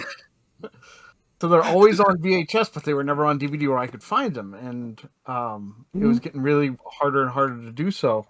But yeah, what I really rare, I found this too. What I really love about collecting is being able to have the social aspect of it, because when usually I go hunting and make a day out of it, I'm going with others, because what I want to do there is I know what I have. Shout outs to the CLZ app that can allow me to scan games into my collection, because I had a horrible doubles problem before I had the app, where I would take it to a local game store and be like, here's a bunch of games that I have doubles of. Let's see what new games I can, other games I can get with it. But other than that, it's telling people, like, if they want a good game for a system, too many people have a misconception about hidden gems. They'll be like, oh, Minish Cap's a hidden gem. I was like, no, it's not. It's a Zelda game. So for me, it's pointing out things like what I like to point out to people is, say, I'll give you guys a few examples, which some people will love, is if you find the original Lilo and Stitch on Game Boy Advance, the game is a Metal Slug clone. So if you love Metal Slug, get the first Lilo and Stitch game for GBA. It plays and animates much like Metal Slug. It's insane how close it got. And then I tell people, oh, do you like Fire Emblem? Did you know that 2 of the Lord of the Rings games on Game Boy Advance are Fire Emblem played games, while another one, the other 2 play like Diablo? Like, these are back when they had the deal with limitations. You get like all these hidden gems you didn't know about. I also would seek out like Kim Possible 2, because it's the closest thing you'll get to a new Earthworm Jim game that's actually good. Wow. Dexter's Laboratory was an elevator action. The second one, it's weird, but a lot of those games would just have like under the radar, like, hey, this was actually a really well put together game, because people will just look at it and give it a second glance and won't even look at it. I think on one of your past episodes, Shellshock, we went into the WWF games, and I talked about WWF Betrayal, which is in my eyes the only WWF beat 'em up there is. Yeah. Because the rest of them all just did wrestling, but this one company was like, but what if it was like a Double Dragon game where you had to save Stephanie McMahon? It was basically it was a way forward game too. Like, they developed it. Yeah. So Oh, it's I love Way fascinating Forward. it's fascinating to then know about that. So yeah, for me, and it goes into my interactions with Zen here is if he's going somewhere to go collecting, or I'm going somewhere, we'll be like, do you have this? Do you have that? Or is this a good game? Did you guys say to get this one? So there's a lot back and forth, and I like sharing that knowledge, and I like that people will actually come to me for that. So for me, and it might be a hot take to somebody, I'm not a fan of shelf collectors because they can't talk about their collections or how the games are. They just talk about their collection as a whole. Like, look how many I have. But I love it when somebody can share me a memory saying, like, I'm collecting all the pinball games, or I loved RPGs, so I started getting every RPG I could find to see if they were any good. I love hearing those types of stories. Right. And then when people are just like, can you recommend me a good PS2 game? I'm like, yeah, I'll go to my wall right now and I'll pick one out for you. So, There it is. and then people will be like, why do you have something that's worth so much just out in the open? And I'm like, where else do you want me to put it? Oh yeah, I'm sure we've all had that moment of like, oh yeah, I love this game, and like, you know how much that's worth? No, I hadn't actually thought about it. Like, just Yeah, I do that all the time. It's like, I don't know, it's $50, and they're just like, no, and then they go online, and I'm like, I don't care, just whatever. yeah, I've got Pokemon box as well. Yeah, hmm Nintendo, where did you get that T-shirt? yeah. Isn't it wrong to look at? I want the T-shirt. It was one of those like daily T-shirt sites. Oh, okay. Don't you have one that's I wish I Nintendo? remembered the artist or- because my wife has the one that says Sega Genesis, but in Super Nintendo font. Oh, there's his Pokemon box. Okay, because that shirt is absolutely amazing. I would totally get that. Oh, that's so cool. See, I'm just Look wearing at old this. Pokemon shirts. He's just breaking it out. Look at this. Oh, okay. I don't have the memory Yeah. card. I have the I have the- Japanese version. I have the memory ironically. card and the unused stickers for the memory card. I Pokemon was a Center, Pokemon- New York City exclusive. There When you we start go. Look at this. breaking Oh out yeah, weird he brought this out before. But yeah, If I have the. if I we're have bringing out the original big box. guns, The cardboard box I know is more important, so that one I have sealed away yeah. because people are like, "Oh, well, you have this, but do you have the box with the cable?" I'm like, "Yeah, but I didn't need that. I just wanted to put it on my shelf." My cousins got rid of their Miracle piano. I have the game, and I wish I had the Oh, piano. They man. tossed it when their basement flooded. Dang. Yeah. But yeah, it's stuff like that. I like being able to say, like, look at this memory I have, and then if somebody has it, awesome. If somebody doesn't, I can be like, I can talk about it or Right. stuff. Yeah, like because I that. love having stories around stuff like. So some of the rarer stuff I have, like the you guys remember the chainsaw controller for Resident Evil 2? Yes. Yes. Or for Resident Evil 4, sorry. Yeah. Four, yeah. yeah. I have both of them. I have the GameCube and the PS2, and I never really use them because they are terrible controllers. The only time though, my GameCube one I actually broke out and played. We had a family come over. They were visiting for something. It was my house, and they were overly religious and annoying, and we were playing Smash Brothers. So I broke out this blood-covered chainsaw controller to just sit there and hold and play Smash Brothers, and they're looking at me like, what is wrong with you? And I'm playing Smash on that chainsaw. It's the only time I think I've actually broke it out other than just testing it. Yeah. Should have just turned to them and remember Sodom and Gomorrah. Like, please. Oh, man. Oh man. But like that's more of a fun tale about that. Like it's a great collectible, and it's it's worth money. I have the original box, all that fun stuff for it. But that story is what makes it even better for me. Right. Being able to share that and talk about it and get those laughs from it and the look of horror of the parents. Yeah, I like when people ask me, like, what's your favorite game in your collection? What's the one that's worth the most? What's worth the least? What's the first one you got? The last one you got? Like, I enjoy those questions because I'm like, yeah. We're going to get to those too, yeah. Yeah. I remember yeah. how I got all of those, so, yeah. Yeah. I love this discussion. This whole show's been fun. Oh, it's been a lot of fun. All right. So, anything else, Steve, before I go to my? Nope, go ahead. All right. So, I love collecting games. The thing is, I've learned to love it. I never really had much of a thought process on like how I wanted to do video game collecting over the years, but eventually I got to the point where since it just kept adding up because I just kept buying games, it added up over time. So naturally, it's like it just built up on its own, and I just kept like buying the games, collecting them. I just love doing it, and I just learned to love it even more. So it's one of those things where sometimes you just never know you're actually doing it, and then the moment you realize it, you're pretty much locked in until like when you are forced to stop for one reason or another. Like in my case, I'm not going to say I'm stopping permanently. I'm just taking a break from collecting like retro games, like modern games, because obviously they're newer games, I'll get them. Or like if there's some games that's been out for a little while, but it's on my backlog, or it will be in my backlog, I'll purchase it. But for the retro stuff, right now for me, like I'm currently holding off until like I'm ready to go back and dip my toes into retro hunting once again. Sometimes you'll just have the itch. It's like you have an impulse buy, because there are some games that I've actually bought that were impulse buys. Most of which were actually great impulse buys. Very few were like bad, like the fucking Krusty's Funhouse, the Super Funhouse on Super Nintendo was definitely like a bad one. But yeah, that's my answer. So this will be a quick message that we'll each have in regards to video game companies, in regards to game preservation, before we do the community questions. So then we'll start with you. Your quick message to video game companies in regards to video game preservation. So Nintendo, I know you have this awesome museum that you limit people to get into, but for the love of God, put the names of the people that actually make the art, make the games, give us a history so we know about it.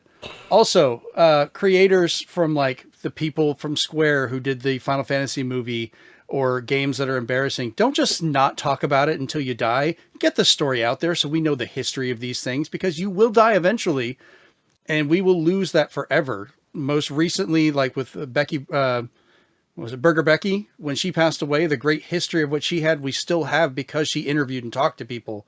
We need more to do that. So developers, open your mouths. It's okay. We want to know. We need to know. Yeah. History deserves it. Absolutely. Steve.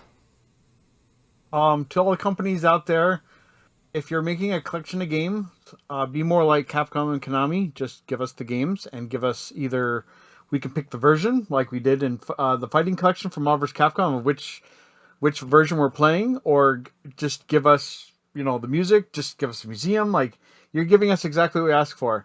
To all those other companies, we do not and never do want an AI filter put over our games. And I'm looking at you, Fighting Force Collection. I was really excited for Fighting Force Collection. I don't like that there's an AI filter trying to make realistic faces out of their pixelated faces. So please don't use AI when you're restoring old games. Please just look into, fixing performance. I've played a lot of games that are based on the Kunio-kun series, and now that the creator has passed on at 64, seeing that still go alive and well, and we're getting re-releases where they've fixed the flickering problem of, say, like Super Dodgeball, is mind-blowing, because that was always what you got on the NES. So don't feel that you have to put a new coat of paint on it. Just fix any technical limitations and give it to us. That's all. Give us quality of life improvements, not quality of graphics. We're not asking for that. Yes. Amen.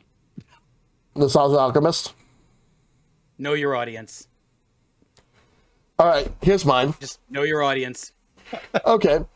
Number one, there have been instances where there have been video game companies who when they re-release a game, they remake a game, for example, or remaster it, and then when you look at the credits, they would have like a vague like special thanks to the original team. But what they should do is they could put that and then put like the original, like have the original credits and then have like the credits for the remaster. There's room to have both. You don't necessarily need to be able to just have one but not the other. There has been a lot of companies that do that.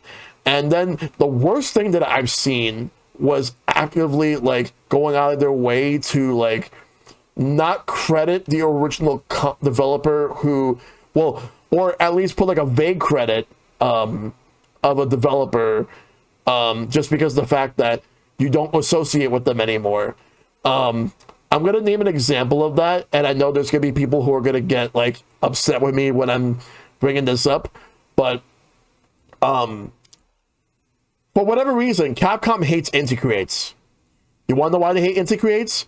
Because Inti Creates was a company that were a bunch of Capcom staff that worked on Mega Man games, and you want to know who used to work for Capcom that loved Inti Creates? Keiji Inafune. Back when he used to work at Capcom until 2010.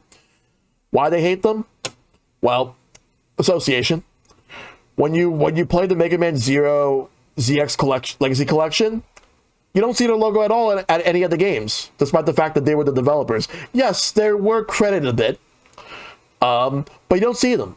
You don't really see their logo pop up like you would if you're playing the original games on the Game Boy Advance or DS for ZX and ZX Advent. I've also have seen like other instances where there have been like other companies that unfortunately were not credited, despite the fact that they were like the original developers, because either they don't exist anymore, but you should still credit them anyway. At least credit the staff that worked on the game. Or in some cases, whether they have bad blood or if a company has been bought out by like one of your competitors, like let's say if like in some cases like they don't like there's some cases where they couldn't actually do it. Like for example, Activision owns Crash Bandicoot and Spyro IPs now. They obviously can't really like go out of their way to slap like the Insomniac logo for Spyro or Naughty Dog for Crash. In those cases, that's one thing. And given the fact that it's ironic now how Microsoft owns them when those two IPs were synonymous with PlayStation. But yeah, going off a little bit of a tangent there. Like, actually credit the companies and the staff who worked on those games, and even acknowledge them because it's very important. Another thing, and this also goes for like in Nintendo Music, where they don't credit the people who made the music, that they should be credited. Same thing for the other thing I'll say as well as this. Don't be afraid to add the original versions of certain games in addition to whatever the updated version is. Going back to Activision with the Crash Bandicoot and Spyro remakes, you could have also give us the original versions. And also, Capcom, you're killing it right now with the games that you have, like your gaming output, and as well as making all those remakes. But can you please also give us a collection of like the classic Resident Evil games, like Resident Evil 1 on PS1 with all the versions, including like the DualShock version that has the bad music, like the infamous basement theme where like the trumpet sounds insane, yeah, like the horns. The DS version. The DS version, sure, yeah. And then there's also like Resident Evil 2 for PS2, PS1, Resident Evil 3. And Code Veronica, like put all four of those games in a collection.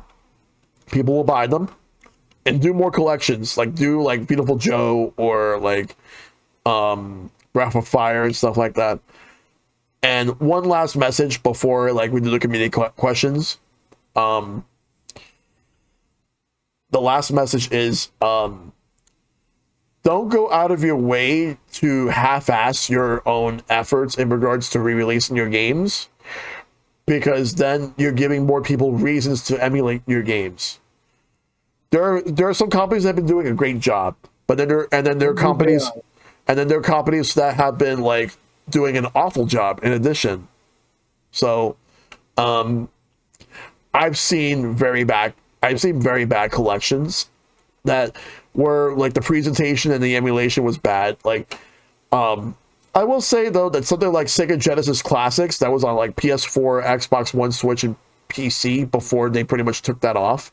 The emulation was hit and miss to the point where the emulation on NSO for Genesis was a lot better because they actually had a much better developer in M2. Whereas like they had some random developer do the emulation for Sega Genesis Classics. It wasn't that great. But yeah, don't be afraid to like have different versions and actually like don't half-ass your collections. Even if you're not putting the most effort into like an anniversary or whatever collection you're doing, at least try. That's about it. Give me any questions time. So we're going to start off with Stone.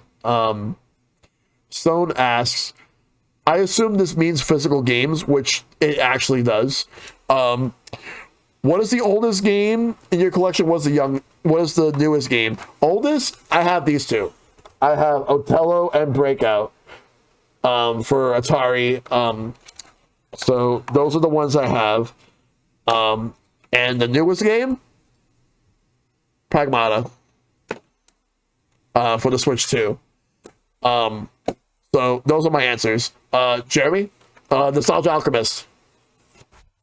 Yes, the other one we know. I almost reacted just because. I'll get to you. I'll get to you, ZensPath, in a sec. Sure. So the oldest game that I own is for my father's Magnavox Odyssey 2. This is the game that came with his system. It is a triple. It's a Speedway, Spin Out, and Crypto Logic. And here's the cartridge on the inside. This is a nice little piece of hardware here. I want to take it out here. Let's see. Yeah, there we go with a handle. Oh my gosh, a handle. How convenient. And then the booklet is on the inside here, which is really cool.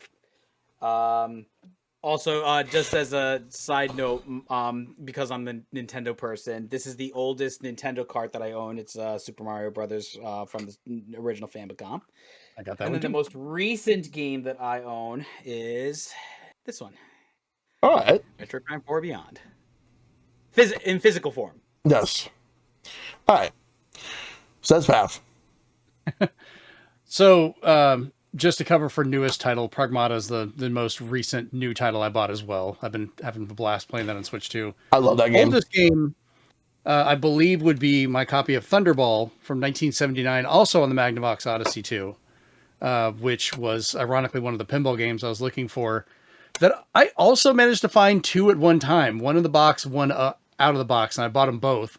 I'm noticing a pattern with that. Yeah. So yeah, I think I may have some titles a little bit older for like older computer systems, but that's the oldest console one I know I have from '79. So it's probably at least a couple of months older than me as well. Yep. Steve. I'm feeling a bit younger. This is nice. Thanks, guys. That I'm doing the first game I own is the game that was exclusively mine. My first one was, and it came as the game I got with my NES from Surface Merchandise, was Teenage Mutant Ninja Turtles. Nice. During a time where my parents said, in order to get a new game, you have to beat the one we got you. Yeah. So I got taught a lot of patience. But then the newest one I just got was the Ys memoir. Ooh, nice. Revelations and Calcetta, the Day One edition, because apparently Ys games go out of print really fast. They do. So I don't want to miss out on any of them. That was my newest pickup. Awesome. All right. The next question comes from Kyle Gamer. Knowing how expensive rare retro games are getting, do you set yourself a limit of how much to spend? It varies. It absolutely varies for me. Just depending on the game, the platform, and how much it costs. Like, if I could find a cheaper copy at a place, I'll make sure the condition is fine. Sometimes they'll have like a disc only. Sometimes I'm just looking for a disc only, and that's perfectly fine with me. But other times I just want the whole thing. Cartridges, I always get cartridges loose because getting them in the box is going to be a hassle. So I'd rather just save the trouble and just get the cartridge. Maybe the manual if I want it. which I actually do want to start collecting some more manuals for Super Nintendo. But yeah, like, it just, for me, it just varies on the game, the platform, and how much the games cost. That's pretty much what it boils down to. Alchemist? Oh wait, I had the question pulled up. Yeah, it's from Kyle Gamer. Let me see. There it is. Yes, I have a limit. Big limit. So I guess I'll answer my question with the most expensive game that I ever bought. Chrono Trigger for the Super Nintendo. I wish I can get that. So I am not telling you how much I paid for this because That's I'm not.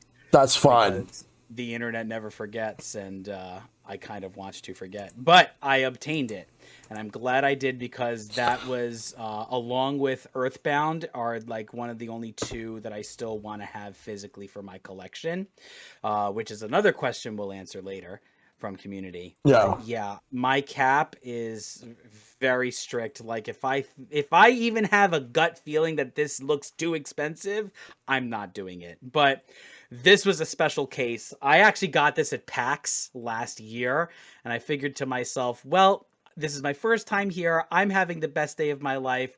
What does it look like here? And I saw it, and I was like, you know what? What better place and day and time to get this?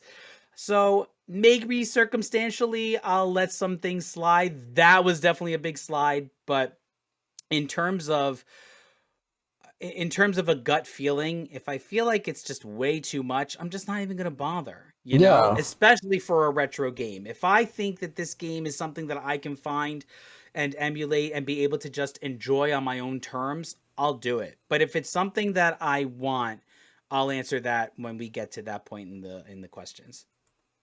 All right. Zen. So for me, money in regards to collecting things, it can go very wildly. I will admit, on this last trip, not in one purchase, I bought a bunch of stuff, but I spent over $1,000 last week collecting stuff on my trip to Orlando, between my wife and I getting this stuff. I am willing to pay a premium for something if it is what I am particularly looking for, and I'll kind of value it. How hard was it to find? What condition is it in? Am I finishing a collection that I want to get, you know, to do that? I'm willing to pay money for that. Same way as I'm willing to pay money for getting equipment that I use and things like that. But I've also found things that should be ridiculously expensive for incredibly cheap, because I've gotten really good at finding things. If you look behind me, you see the arcade machine there. That's an original 87 Double Dragon. Mm-hmm. I got that Double Dragon, and I showed you guys earlier. This is the original Super Mario Brothers versus Mario Chips arcade marquee. I had the machine for it with included Excitebike and everything. I got all that for $90. Wow. Nice. Yeah, my wife helped me find that. It was one of those, like someone bought out a storage thing and was like, hey, we paid $90 to get it. Give us 90, you can get these machines out of here. And I was like, here you go. Mm-hmm. But then I spent a couple $100 getting like a Wii U game to finish a set, or, you know, might buy a particular thing. I just spent $250 to buy Voyager this weekend because I found a still in the box USS Voyager. Yeah. So it comes down to what it means to me, and I will judge if it's a good deal. Like, I did not get that Cubivore because that store was shady as shit. I did not want to get it. And they wanted way too much for it. Even over, I know if I eventually want to get it, I'm dropping at least $500. I know that. And if I come to terms with it, I'll do it, but not with that place. So. Right. Yeah, there's a game, if there's a game store that you feel is shady and you feel like it's not worth it, not only that you don't do business with them, but tell people to warn them. Oh, we had a whole rant yesterday. And the funny thing is, one of the games I was looking for that I passed on. I was like, oh, it's here. I found it. I'm going to skip it and not get it. And then when we were going over what we got, Steven popped up going like, I picked this up for you. And it was the exact title. And I was like, yes, That is karma working its way out. That's what happens when you have great friends. Mm-hmm. Steve, what about you? For me, whenever I went out with what we call a game hunt and we go to our usual spots, the most I will pay for a game at the time will always be it's like original price. So yes, Super Nintendo games were crazy back then. So were Genesis, especially if you got them from Koi. So I always put a cap of $100 would be the most I would spend in it. And keep in mind that has to be something that's not just known to be expensive, because I feel the Chrono Triggers and the Earthbounds are so more well known that they start popping up in a lot more stores. Yeah. So, however, that amount can be carried over if I've been looking for something for multiple years, and it does increase in value, but I'm still looking for it, because the most I ever paid for something was $200, and that was to get this pristine copy of Ninja Gaiden Trilogy for Super Nintendo, because I was like, it's $200, it's probably going to go up more. But I've been looking for this, and almost nobody ever had a really good copy. It always has a scratch in the front, like a piece missing. And sometimes that has a lot to do with it, is maybe you've been looking for that white whale and you finally find one in the condition you've always dreamed of.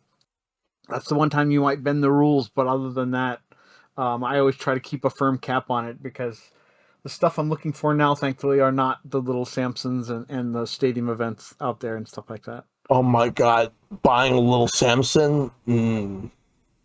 Like, for all this flack the company gets for their carbon engine and everything, I do appreciate that Limited Run is releasing Little Samson for modern consoles and releasing all these game collections, so that I can now have a physical copy of, like, say, all the Marvel Spider-Man games, good or bad, and I can have, and now soon I will have Little Samson, so I can play one of the most technical, impressive, and graphically impressive games that were on the NES before it went away. Yep. Yep. All right, so this one is from Sammy G. Have you ever bought an old game for a very high price only to find out in the next few days that a new official version of said game is finally revealed / released? Well, for me, that one is tough. I honestly, like, I mean, I know for a fact that sometime in 2024, I rebought Soul Calibur 2. Granted, when I was on Long Island Retro, I actually had some credits that I got from participating in competitions that I won. Shoutouts to Ash Said Hi for hosting an event where I actually won in 2023 and got like a couple of credits. It was a music trivia, it was a gaming trivia contest. They had music and some other stuff. And she would host that every year with Retronauts podcaster Diamond Fight. I won the first one with Silverstone Condor and a couple other buddies of mine, and we got like credits out of that, so it was fun. So I used that plus also credits that I actually won in 2022 during a Festival of Games event at that same location, where it was a Super Street Fighter 2 Turbo tournament. I came in like top 3, so I got some credit from that, and then I got credit from a different competition that I participated in. So it added up. The game was $45, so I basically paid $5.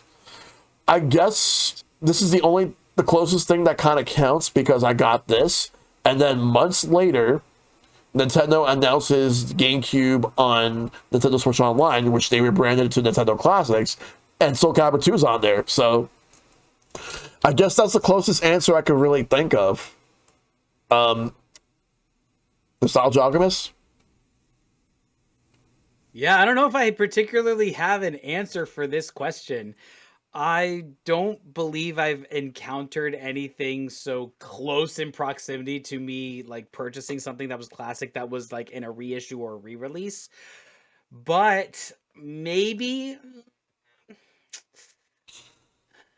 No, nothing that I can think of. I think I'm one of the lucky ones here in this question because I can't really think of anything along the lines.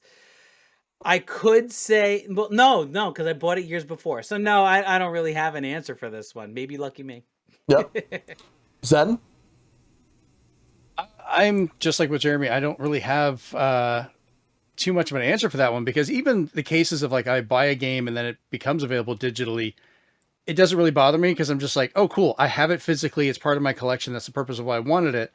Now I have another option. Maybe I can get it digitally or other people can enjoy it. And that doesn't bug me. It can be ironic. We've talked about titles and then had them pop back up and things like that. But I'm not really buying big, expensive games just to turn around and have them re-released. So yeah, not really an answer on that one either. All right. Steve? If I want to throw a wrench into that question, it would be that the only times I've felt that I've been burned is when I've bought the original version of a game and then they make a more complete edition, maybe 3-6 months in. The biggest example is Marvel's Capcom 3. Yes, I was about to say the same thing. Capcom 3, because you literally like, this is the same game, but now my original one is Jack Squat, because Ultimate came out and it's got more characters, it's got everything streamlined. Yep. It's patched up, it's ready to go. So that's probably the closest I got. Is I bought Marvel's Capcom 3, I got the collector's edition, and then they made an Ultimate Marvel's Capcom 3 that just had some nicer artwork but didn't have like a collector's edition or anything. So I was like, okay. So I bought a collector's edition for an incomplete game, and now I have the complete game. I can tell you, for comic book fans out there, I have been burned to a crisp with that kind of question because I bought the Death and Return of Superman, did not appreciate in value. I bought, for really expensive, I bought the first appearance in Batman of Azrael after he got his back broken. Spoilers, everybody. Nope, that went down too. So I was just like, you know what? I was like, I am done buying expensive comics. I will just buy graphic novels from now on. So yeah. No. Comic collecting can be very volatile. Even comics now do complete editions. So just wait for the complete editions. Yep. All right. This one's from Dragonflame. Do you have any games in your collection with unique hardware features? For example, Bakai, The Sun Is in Your Hands on GBA, where the cartridge has a solar sensor. And how important is it to you to preserve those games? Well, I do have a couple of those unique hardware features. Basically, like, for example, and here's a big one, because I talked about this game a couple of weeks ago on the 3DS episode, but it's more of a game than you get packed in with a 3DS. In Street Pass Me Plaza, where you get to collect Street Pass tags, and also you have stuff like Find Me, and then they updated to have Find Me 2, and then they eventually had the DLC games where you had like, there was like a wave that came out in 2013, then in 2015 they gave us like 2 more games, and in 2016 they gave us 4 more games that we could play.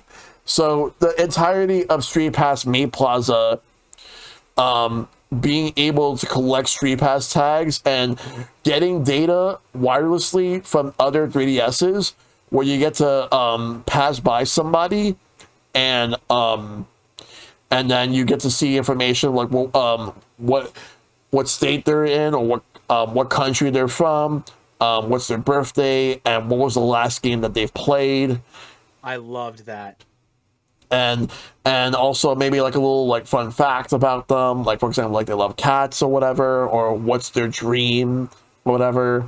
And then like, in addition to those games, it also lends into a bunch of other games on the 3DS that have Street Pass features. Like for example, in Super Street Fighter 4 3D Edition, where you have like these figure battles where it's your figure versus theirs, or in something like Bravely Default, there's Street Pass features there. You could be able to like meet up with people in that, or in the case of Kid Icarus Uprising, you would get weapons from people, like whatever weapons that they actually set, and you can use those and you could actually like fuse them with other weapons to make other weapons. You could actually do that in that game. There's so many different features, like anything that has a Street Pass feature. And why is it so important to preserve that? Because you would be able to go around and be able to get like all these tags. I feel that there should be like other ways to be able to keep that going, because it's a shame how the Switch does not have Street Pass and the Switch 2 doesn't, and there doesn't seem to be any sign of it coming back, even though it's actually one of the most requested things that people want to see come back. Switch 1, like, I could understand the argument of potentially like draining the battery, but at the same time, there's always ways around it. If you can find a way around it, you should be able to put that onto the Switch 2. But they had to do was put a little memory in a Joy-Con and let you carry the Joy-Con by itself, and that would have done it. That's actually a good idea. I didn't actually think about that. Just wow. Carry a Joy-Con and let those communicate, and then when you put it back on the system, you get a surprise. That's all they had to do. And then also like, but there was like a piece of hardware that came out recently. I think it was like an Anchor door. It is like a 3DS style like hardware that someone made. It resembles a 3DS, but apparently it does play DS and 3DS games. And it doesn't have Street Pass yet, but I would not be surprised if that would be something that they'll add in the future, just to at least keep it going. That just to keep the Street Pass going alive. So that's my answer. Nostalgia Alchemist. I mean, piggybacking on that, that was such a great experience being able to find in like your daily commute who the fellow gamers are on your commute, you know, finding the same people every day, and you just trade tiles with each other and A puzzle swap. your pictures and say, yeah, the Yep. puzzle swap, such a great idea. Yes, going off of that, I believe that oh gosh, unique hardware features. I don't know about hardware features. I mean, I have a Game Boy player for my for my GameCube, as well as the screen that can attach to the top so you can play it wherever you want, basically. I had remember that. I had a car plug for my GameCube so I could play it like that in the back seat, which was fun. Um, Hardware features.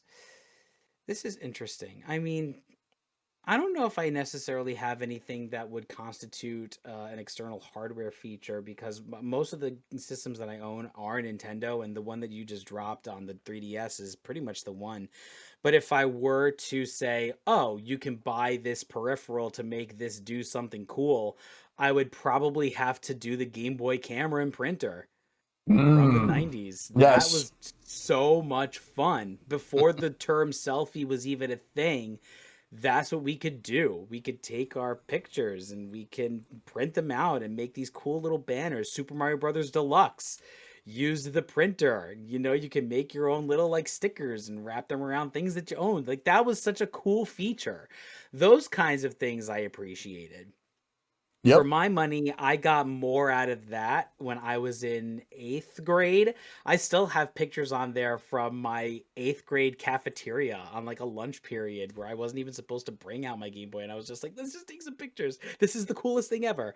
So, yeah, I would probably tap into that as like a cool hardware feature, if you want to call it that. But yeah, the printer was such a great idea. Yeah. That would be my answer for that. Mm-hmm. What about you, Zen?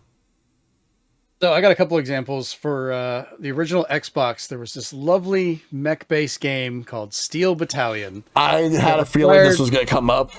I still have mine, still works, box and everything.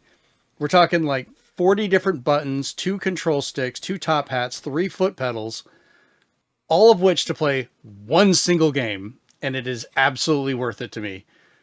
This game is so complicated, you can stall the thing out when you start it.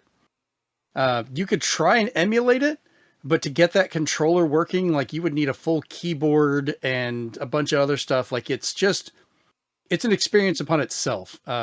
It's one of my youngest son's favorite games. He loves mechs and always loved playing that.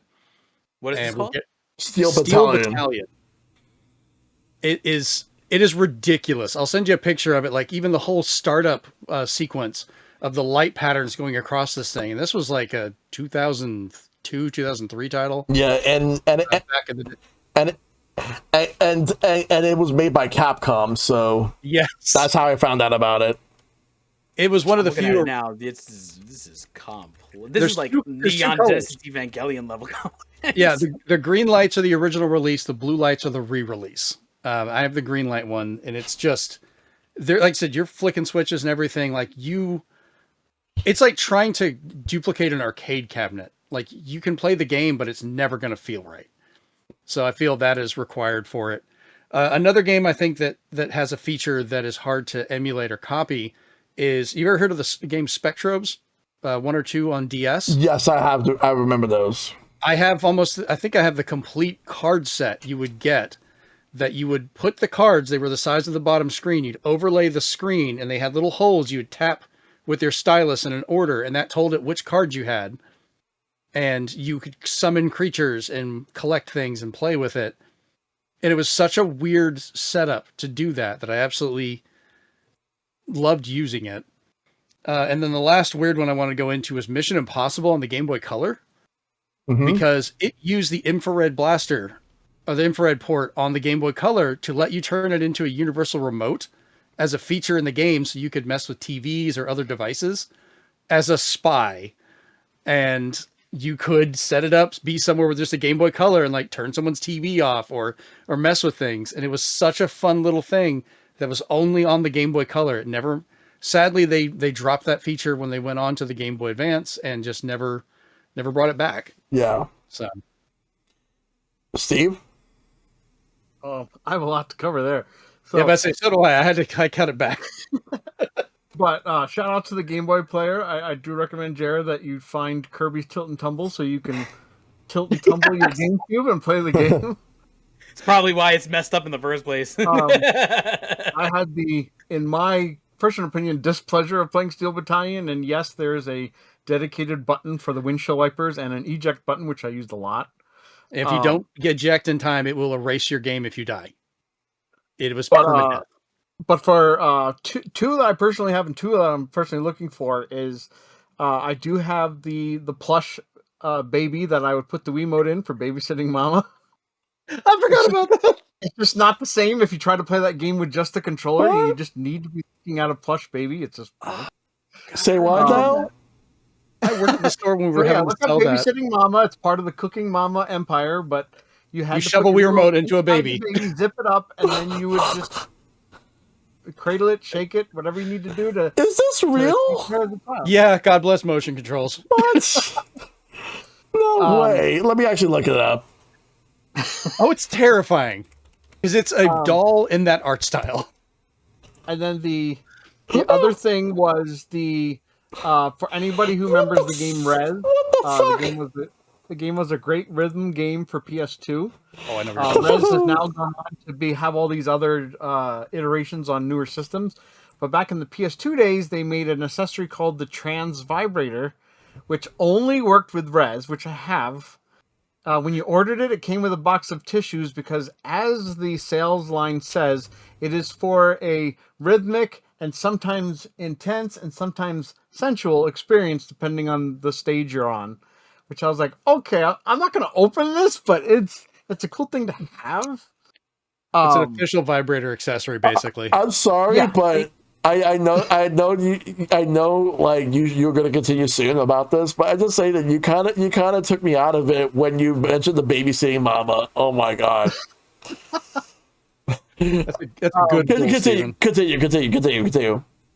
Two I'm looking for, because like good luck, price wise, all this stuff, getting it in working condition, is there is a sewing machine for Game Boy Color that you would connect with a link cable and play games like Mario Family and some other ones that you would pick out a pattern, and then the sewing machine would do the pattern for you on your clothes. All right, the sewing machine. So you could do that. And then when the Game Boy Advance came out, which I thought was really cool, and as somebody personally with type 2 diabetes, I would have loved to have this now as an adult, is they had Glucose Boy, which came out for Game Boy Advance, which basically just encouraged kids to test more often. And every time you tested and gave it your measurement. They would like give you a score and allow you to play more and more games because you'd give you points that you would redeem for games. So it just made kids like constantly test your insulin, test your blood sugar. And I was like, man, I'd love to have that too. It's just so out there with an accessory that a Nintendo game would have. So Nintendo tried everything back then, and I'm here for it. Mm-hmm. So next up is from Professor Icepick. How do you feel about using repro cards to fill gaps in your physical collections? Is it cheating or justifiable? Does the answer change if it's a game that officially released out here or if it was exclusive to other regions?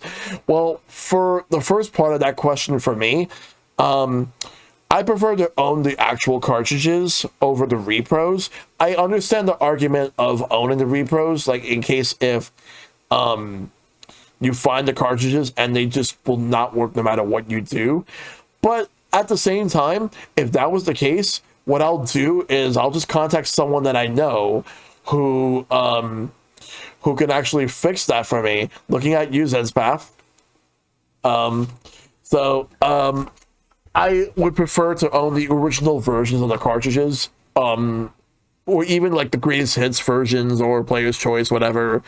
For the next part of that question, is it cheating or justifiable? I would not necessarily say it's cheating. It's justifiable depending on the situation. But me choosing going against buying them for that reason is like is a personal thing for me. What other people want to do is up to you. But for me, this is just about what I want to do. And if the answer changes if it's a game that officially released out here or it was exclusive to other regions, if it's exclusive to other regions, like Mother 3 was never released here, like I could think of 3 Game Boy Advance games. Mother 3, Fire Emblem The Binding Blade, and Rhythm Tengoku, which is the very first game in the Rhythm Heaven series. Those are the 3 games that I could think of for the Game Boy Advance from Nintendo that never came out here that I absolutely want. So if it gets to a point where none of those games will ever be re-released, then I will definitely go ahead and get the cartridges. Like, granted, they'll be repros, but I would get them. And the same thing goes for like a couple of games from like if I were to get, like, I know like we got DS versions of the Phoenix Wright games, but should there have ever been fan translations of the GBA Phoenix Wright games that were only in Japan? Because it started on that. We just never got the series over here until the DS. But I would like to have them just to have them as part of my collection. It would be nice. But that being said, I would mainly ever get repros if it's a game that's never been re-released, or just re-released in the United States. But if it was released in Japan or other regions, but that's just my answer. So what about you, Nostalgia Alchemist? So I have 2 parts to all of these questions. So my first big answer is, if you're trying to sell a repro cart as actual original hardware, that's not cool. I don't appreciate that at all. That is just scummy.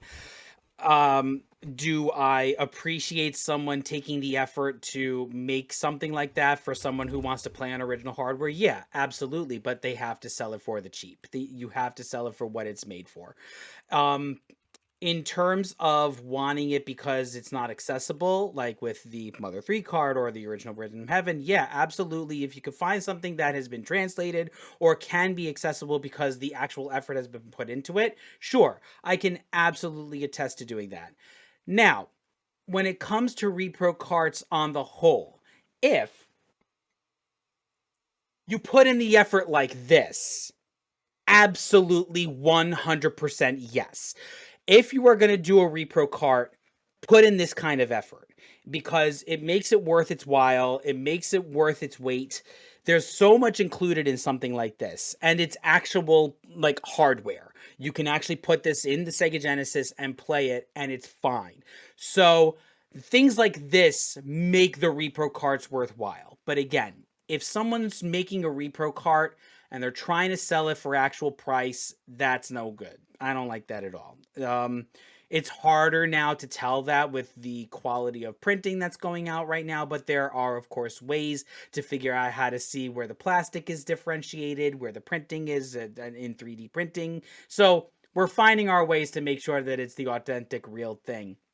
But this is a big yes for me. So that would hopefully answer the question. All right.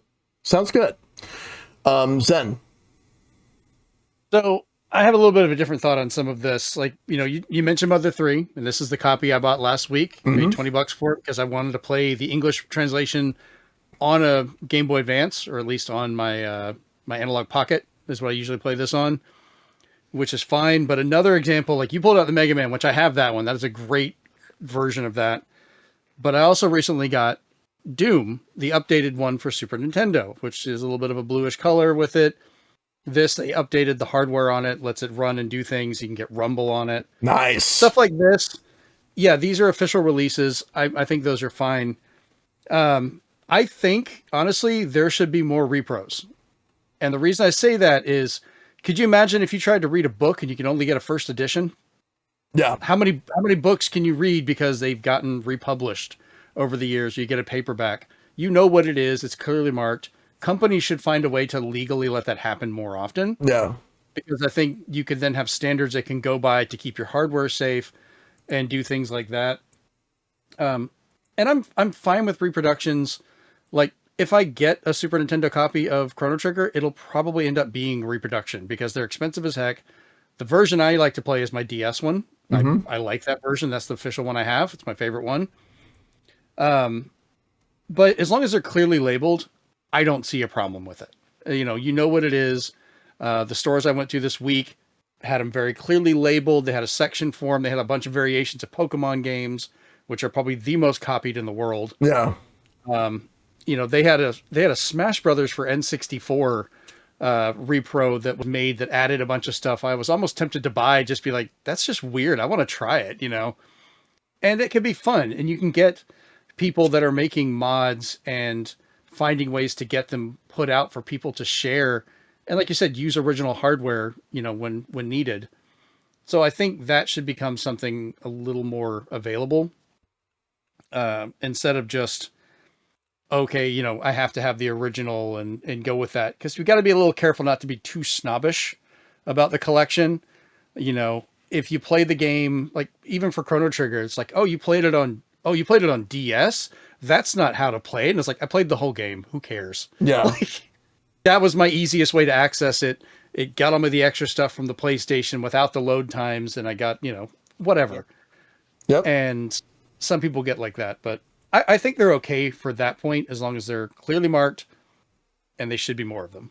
So. Yeah. Yeah. I agree with that. Absolutely. And in terms of like what I was saying before, is somebody trying to pass it off as real. That's where I get a little like, I've had people do that. Like I remember I was in a store and a kid brought in the Smash Brothers Edition 3DS, and he was trying to sell that and a couple of Pokemon games for a reasonable price. And I was like, thankfully my friends worked there and let me do this, but I was like, I really want that 3DS, so I'll buy the whole thing off of them. I got a pretty good price on it, and the system was legit. I looked at it, and all the Pokemons were fake, but they were playable, but they were reproductions.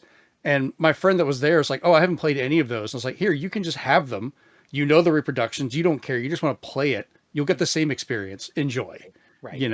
Yep. He's not collecting. He just wants to play the game, and that let him do it. So who cares? Yeah.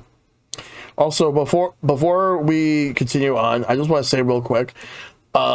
So I've been noticing that there's been like people making fake cartridges for Switch 2 games, and someone actually made a fake cartridge for Pragmata, and someone actually bought it not knowing that it was actually a fake cartridge. It was used secondhand, and it destroyed the Switch 2. It was 3D printed, so it had no electrical component. Yeah. Okay, maybe just bent a pin or something in there. I don't see. Otherwise, I have to figure out how to actually destroy it. But I'll have to send me that story later. I'm interested to look into that just from a technical perspective. I'm gonna send it to you. So Let me go ahead Because and that's find one of it. the issues with repros is like making sure, because the people that make them, if they take the time to do it correctly, like that Mega Man, they have to pull certain voltages from the system. They can't overdraw, and that can lead to issues. Or if they don't bevel it correctly, it can bend the pins.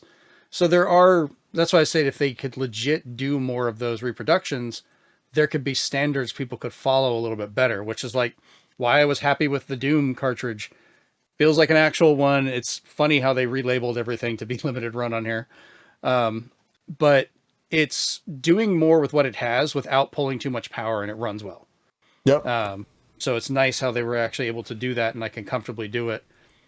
Like another repro I'm probably going to try and get eventually is Steven introduced me a year or so ago to Snatcher, and I'm not paying full price for that because Oh, dear that game, God. yeah. But I would love to get a reproduction disc that I can just play on my Sega CD and enjoy it on the hardware, you know. That's a Kojima game. Yeah, we actually had fun streaming that when he walked me through it the first time I played it. Nice. I actually would like to play that at some point. All right, Steve, what about you? Regarding what Icepick asked. So it's interesting with repro because kind of piggybacking off of both of you, for people who are looking for advice for it, I'd tell people do your research. Kind of like even buying something from a questionable website, look for reviews, look for any kind of I don't know, Reddit thread, anything that might help you to know that you are getting a properly put together repro. Because I know, and I hate to do it to these guys, but Limited Run has had a few bad hiccups where they either just burned 3DO games on CDRs, not a good repro in my mind at all. They had very messy boards on some of the Shantae physicals that went out there for Game Boy Color. And just recently they had one, it's called Rugrats Adventures in Gameland on an NES cartridge reproduction. Something, I don't know the engineering aspect, that would be something Zen would have to look into. But there's two existing UPCs. One just says NES RAG. That one will destroy your NES. There's something wrong with those cartridges that Limited Run had to replace them. And some people aren't replacing them because sometimes it's more collectible to have a piece of history saying this will destroy your NES. So there is two UPCs for that. So do not get the one that just says NES RAG.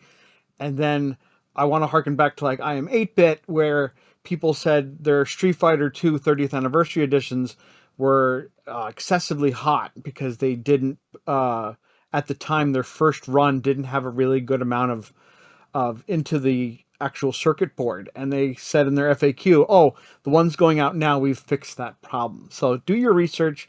If you're seeing no problems in what everybody's saying about the games, I've done the same thing myself. I will get games that can't be either can't be released here because Nintendo says it's the product of their time and they will never release in their original state. Mother 3 is one of them because it's aged horribly in terms of like what we find acceptable today. Yeah. Would not be acceptable in Mother, if we got that Mother 3. So it's very hard for them to translate without making a different translation overall. Not to say there's something about English translations when you get those. So having like Mother 1 and 2, which was a GBA release but only in Japan, Mother 3, and then like Shellshock said, this is the other version. This is the Binding Blade, but this one's also called Sword of Seals. It's basically the prequel was what we got as Fire Emblem, no subtitle, and then this game came out afterwards and it was all about Roy. So if you wanted to know, I don't know a lot about Roy, well, they skipped over that for us. Yeah. But on the other end of things, when it's an existing game, don't go current. Like if you can still buy it in a store, buy it in a store. But there's something to be said about preservation, and what I mean by that is if you have the original and you're worried because you actually do play the original that you're wearing it down, because let's be honest, CDs can eventually go. They have those problems. So I found somebody on Etsy, and I'll show people an example. I do not own two Snatchers. One of these is real. One of these is a reproduction, down to the point where it works in my Sega CD. The guy makes sure that he not only with the artwork, the manual, and the disc, which is painstakingly reproduced, all has his logo plastered all over areas of it to show that it's his creation. He put in the time to make the box. He put in the time to burn the disc with his logo. He did the same thing with the instructions. He's not trying to pass it off as the real thing. It's even a darker shade if somebody walked up to my 2 copies and said, like, you own 2 copies? I'm like, no, I own a copy and an original. And the original I got as a kid, so I paid more MSRP for that, if you can believe it or not.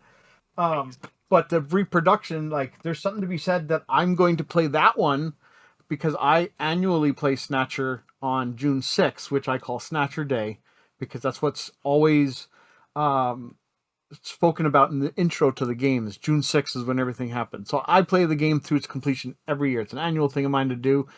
But if I do that every year with my Sega CD copy, I'm afraid one day it's just going to stop working. And having to play it on original hardware sometimes. So both having a reproduction of that and having a thing, whether people like it or not. I have a Polymega. I love it because I can use my original physical media, put it in there, it backs it up to the machine, and I can play it without harming the disc anymore. Yep. So there's something said about that. So yeah, reproductions, just do your research. Don't just be like, I've always been looking for that title, I'll buy it anyway. Make sure it's from a reputable place that's putting the board together nicely. All right. So next question is from Epic Man. Do you think collections should be about getting which one specifically for your enjoyment, or getting everything no matter what? Well, for me, it's definitely not getting everything no matter what, because if it was, then I wouldn't know how much money I would have to spend. I don't know where I would even get that money, given where I'm at right now. And I also would not have the space for it, to the point where, like, I would have to figure out where the hell am I going to sleep. And I'm not sleeping on cartridges or discs. I am not doing that. So it's definitely not about getting everything no matter what, but rather getting the games that I want specifically for my own enjoyment, because I want to be able to enjoy the games. Even if I have, it's like, even if I have a way where, like, I can, even if I have a way where I can play a newer version of the game, I also like to own the original version of said game if it was re-released later on. So I have the original, but I could also play the newer version of it. Like, let's say, like, in a collection or whatever, like Ninja Turtles, Turtles in Time. And to answer Icepick's question, no, you cannot make me do it, because I already have a bad back as it is. I don't want it to be any worse than it already is. So to answer Epic Man's question, it's all about the games that I specifically want for my enjoyment. What about you, Nostalgia Alchemist? Yeah, same. I again don't have the money to be able to do that, which is why I have books that reference that. You know, there are people out there who create these cataloged books of the libraries for said systems, so that you could be able to look and see and be able to get a feel for what they were about, instead of having to look on the internet. You've got something tangible, something that's carbon made, that you can actually, like, attest to your library. Yeah, the Jeremy Parrish books are great. Oh, yeah. Okay, I'll have to look into those. I have the Pat Contry ones. Okay. Yeah, I think they work together on some of them too. Okay, cool. Yeah, so I would rather collect games that I really want and that I'm actually going to play and appreciate. If I were to try and collect all of them, I'd be broke. I can't do that. So unless I see something that is an absolute must get, let me see. Let me just see if there's a question here, because I don't want to answer someone else's question. Let me just see. Okay, yeah. So here, I'll give you a perfect example. When I was in college, I was able to get from a local video game store in Philadelphia these 2 games. I was able to get the Zelda collection and Zelda Master Quest, which are extremely rare to find these days. So being able to say that I got them at a time where I could actually obtain them, that's pretty cool. But nor will I sell them. So it's just a matter of me knowing that I have them and I'm able to play them because I want to play them. That's where it counts the most for me. So no, I don't think that I would try to collect everything because it's not worth it. And when am I going to have the time? I want to be outdoors. I want to touch grass with my kids, so I'm not, I if swear I don't have the time, it's not worth the investment. I swear I'm not trying to come off like an ass, but I actually had duplicates of both of those games and just gave them away to kids so they could play them. Well, now my That children was will just- play. Yeah, I was just like, yeah, y'all need to play Zelda. Here, you have a GameCube. Play these. Cool, Like, cool. I it was approve. more worth for them playing it than selling them. Yep, I approve. All right, Zen. So that is a Herculean, impossible task. There are more games to buy physically than there are titles on Steam, and just try and go buy every game on Steam. See what happens. Like, there is any kind of collection. Like, you can complete a collection if you're going for a certain one, and that can happen. I did it for Wii U, and I was like, cool, that was the only one I ever wanted to get complete. I did it, done. But I'm not going for every single title. Even with the pinball stuff, I'm going for all the pinball titles, but that is a subsection of the group. And I'm getting those because I absolutely love pinball as well. I play it all the time. Yeah. Favorite thing, when I go to Vegas, we're visiting the Pinball Museum. I've been to the Alameda Pinball Museum out in California. That was actually the first interview I ever did for a podcaster show, was with those guys. Ooh. It's part of what got me into engineering, because I was learning how to build and work on pinball tables. So, yeah, it's just collecting, just grabbing things. You might try and do that for a little while. It is unsustainable. I've seen people, like I said, shotgunning, where you're just grabbing bins of things and getting stuff in duplicates. And eventually you'll start using those to trade to get other stuff. And you're going to have to either whittle it down to focus on what you want to get and what you enjoy, or you're going to burn out and become a hoarder, like just straight up a hoarder. Yeah. And that's the only two options you have. Mm-hmm. Organize or die. 100%. Yeah. Steve? So, for me, it's do what you enjoy. It's one thing to just try to get everything, and usually what I tell people is just like it could be unhealthy to try to collect everything. If you like a sports team, do you try to collect every single player's jersey, every single player's signed football, or do you just get your number one player, but you support the team by getting the team's stuff and stuff like that? Mm-hmm. So when I tell people that, I'm like, yeah, I'll never get complete Nintendo collections because I don't want the Nintendo games I don't want to play. I just want the hidden gems. So I look for the ones that are forgotten or just not known about, like I mentioned earlier. And like I'm trying to help Jeremy because he's looking for only pinball games, or he's looking for all 6 variants of the Simpsons game that each have a different cover and a different joke on it. So it's something that you get into, which then, like, even if collecting is getting harder, that's a way to simplify it and still enjoy it. Is like, oh, since I have this and I know they make different versions of, maybe I should collect this because I really love this game. So other systems, I don't have like a really strong collection to it. I don't collect all of them. I just collect the games I liked. Nintendo merchandise, if he ever has an episode about that, I go a little crazy on those because I collect the cereal boxes, I collect the macaroni and cheese, like I'll haul these things out. I will clean those out and keep them. I have Jones Soda, Metroid Prime sodas, stuff like that. Like I have things that people are like, you still have this? I'm like, yes, because it's Nintendo, and that's like it's on my skin, so that's going to be something that I will try to collect every merchandise thing for because it's readily available.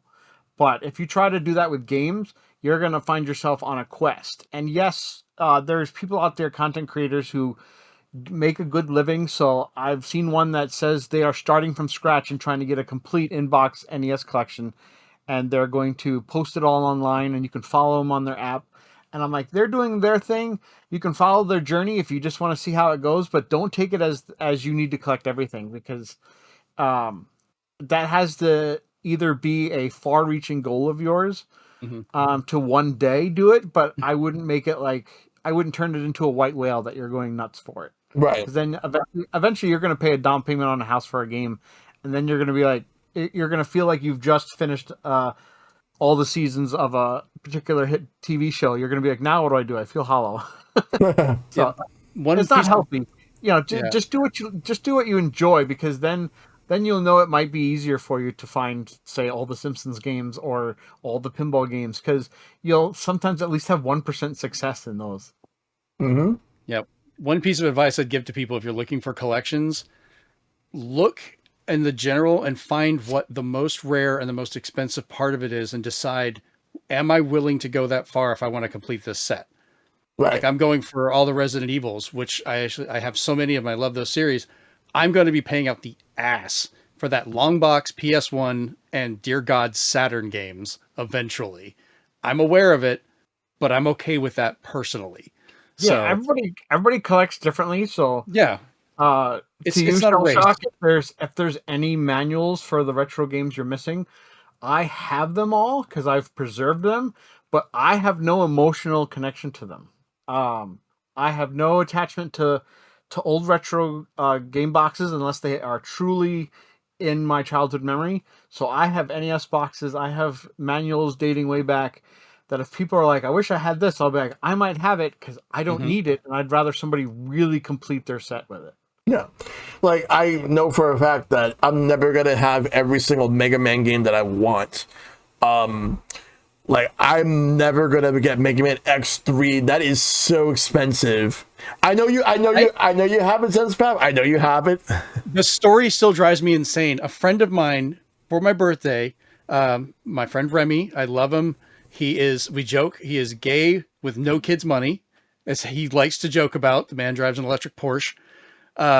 He found X2 and X3, bought them for me as a birthday gift, and refuses to tell me how much he paid. He just refuses. Oh my God. Yeah, I will say I do have some games in my collection that I'm not telling people how much I paid for. And if anyone, and no matter how many times you beg me to ask or demand me to ask, I will never tell. That being said, besides Mega Man, if I have to think of another video game series that I want to get some games for that I won't be able to because of how expensive they are, that would be Pokemon. Although, granted, I have most of the games, but I wanted to get a replacement Pokemon Diamond, but that's not happening. I wanted to get a replacement Pokemon. Oh, you need Diamond? Yes. I could do that. We have a couple, because our whole family bought multiple copies of Pokemon games, of almost every one of them. We'll talk. We'll definitely talk. And and the same thing goes for Pokemon Red. I used to have Pokemon Red, but it stopped working. So and I don't have it anymore. So, but I won't be able to replace every game or get like additional copies. So I am grateful for owning the ones I still own. Like, I still own my childhood copy of Pokemon Yellow. I own like Gold, my brother's I own my brother's games as well as mine. Anything that belongs to my brother, I own it, unless he took it with him. Like, my brother took all the 360 games with him. But I do have like the PS3 games. So I've also been like buying like PS3 equivalents of the multiplats just because my brother has 360 versions, that I get the PS3 ones. So at least I would have something for that era. But again, it's really about what I want. Going back to me for a minute, I just want to say that I also tend to rebuy games that I used to own at one point but no longer own for one reason or another, where if they were lost, stolen, sold, traded in, borrowed, or whatnot, that I would like to have them again. And if I could ever get in contact with the people that I'm currently borrowing games from, and I haven't heard from them in years, and then they ask for those games back, I'll be like, yes, you can have them back. I'm sorry for holding on to it for so long, but here you go. So I would definitely do that. Like, I'm not gonna go out of my way to be like, no, I would not do that. I would. But then again, at the same time, for some of those people, because I don't have Facebook anymore, so I don't know how I'm gonna contact those people. But I'm not reopening Facebook just to do that. But other than that, it is what it is. We got another question. This one is from System Malfunction. How much of a collection do you want to have? Like, for example, X amount of Super NES games, X amount of SNES games, and so on and so forth. How much of a collection do I want to have? Well, that's the thing. People will have an idea, but then all of a sudden they change their minds. They want less, they want more. But for me, specifically, there are a couple of Super Nintendo games I know I want. There is a list. One of those games being Chrono Trigger, but I don't think I'm going to be getting the Super Nintendo version anytime soon. I actually do own the PlayStation copy of it. It was a greatest hits copy of Final Fantasy Chronicles that has that and Final Fantasy IV, which I actually got from Video Games New York for $20. Nice. Factory seal too. Ooh. Yes, greatest hits version, but still factory, because the greatest hits version has the Square Enix name on it. The original version will say Square Soft, so that's how you would know. But also, I also got the Final Fantasy Anthology for PS1, factory sealed, and that has Final Fantasy V and Final Fantasy VI. But that being said, I feel like I have a better chance of getting a Super Nintendo cartridge of Final Fantasy VI in this day and age than I do Chrono Trigger. So between both of those games, I think I will probably get Final Fantasy VI at some point. But in terms of like the amount of games that I want, like I have a set amount that I want for Super Nintendo. The other ones I have to write a list first before I decide on where I would stop.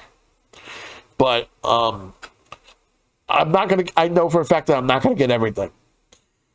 But I'm just gonna get the games I want. It's just that most of the games that I want are either hidden gems or like the best games on the platform. And especially since we're someone like me, like on the N64, I absolutely have to have like two particular games of a certain genre based on my own personal interest. One being WCW versus NWO Revenge, and the other one being WWF No Mercy. But there is one more wrestling game I do want to get, and it's from Japan, and it's called Virtual Pro Wrestling 2 Odo Keisho. That game has a bunch of wrestlers who were in like All Japan, New Japan, and other companies at that time. It was built on the same engine as WrestleMania 2000, and people have said that that's one of the best wrestling games. So that's what I would like to have. But I would also like to own a couple of games that were Japan only from the series that would later release in the United States. Like I would like to own some of the older Fire Emblem games. Like I know I mentioned the Binding Blade, but the main Fire Emblem game that I want to own a physical cartridge for is The Mystery of the Emblem, which is the third game in the series for Super Famicom. It actually got a DS remake that never came out in the United States because Shadow Dragon, the remake of the original, sold terribly and was not very good. So I would like for that to get a second remake, but again, it's probably not going to happen anytime soon. But yeah, so I have my limits. I just got to set the limits. Nostalgia Alchemist. Okay, so I read the question wrong when I was looking them over. So what I thought it said was, how much of a collection do you have? Not do you want to have. So I went through my collection this afternoon, and this is what I have in terms of number. For the Magnavox Odyssey 2, I have 9. For the Famicom, I have 1. For the NES, I have 57. For the Game Boy, I have 25. For the Game Gear, I have 6. For the Super Famicom, I have 3. SNES, 43. Virtual Boy, 2. N64, 26. Game Boy Color exclusive, 2. Game Boy Advance, 41. GameCube, 48. Nintendo DS, 53. The Wii, 72. 3DS 34, Wii U 20, Nintendo Switch 76, Nintendo Switch 2 5. So I have a grand total physical games cartridge and CDs of 523. Now, a lot of these, of course, are collections. So I'm not going to go through that. I'm literally just saying the physical copies, carbon that I own are 523. I think that is a pretty nice number. It is halfway through me being able to say that I have a library, because a lot of people say when you own 1,000 of something, you can technically consider it a library. So if I had 1,000 books, I have like Jeremy Lardiri's library of. But 523 is a nice halfway point. It's only going to grow smaller incrementally. I'm pretty happy with that. I don't foresee myself getting many other titles other than what I currently have. Maybe 2 or 3 more Super Nintendo, maybe a Famicom Disk System game here and there if I can check it to make sure that it wasn't rewritten over and became something different, because that's a thing. So yeah, there are bits and pieces of games here and there that I might want to add to that, but other than what I currently have, I'm pretty satisfied. But yeah, I probably should have read that question differently. But now I actually have a number, which is pretty cool. Mm-hmm. Yeah. All right. What about you, Zen? So before we get into this, Stephen, do you and I actually list this out, or do we just not go into that? Because this could be... No, I'm going to list my least and my most, okay, and we'll why stick I with that. have that many. Because mine, I will be hitting over 4,000 titles this year if I end up going through this list. But for some of the larger ones, like I talk about Wii U, I have 167, which is the entire North American set. That's every disc they made. Some of those cases in here are multiple games and things that are inside of it. So I think it comes out to like 169 total games. I have 8 Virtual Boy, which is actually a large amount of that collection. There was only like 15 in North America. 130 Super Nintendo, 187 PS2. DS used to be my largest at 222 games, which got beat by Switch at 485. 360 used to be one of the largest at 280. And then for the Wii, I have 160 titles. I've built up, for getting into PlayStation late, I have 175 for that one, so it's actually grown pretty well. Oh, wow.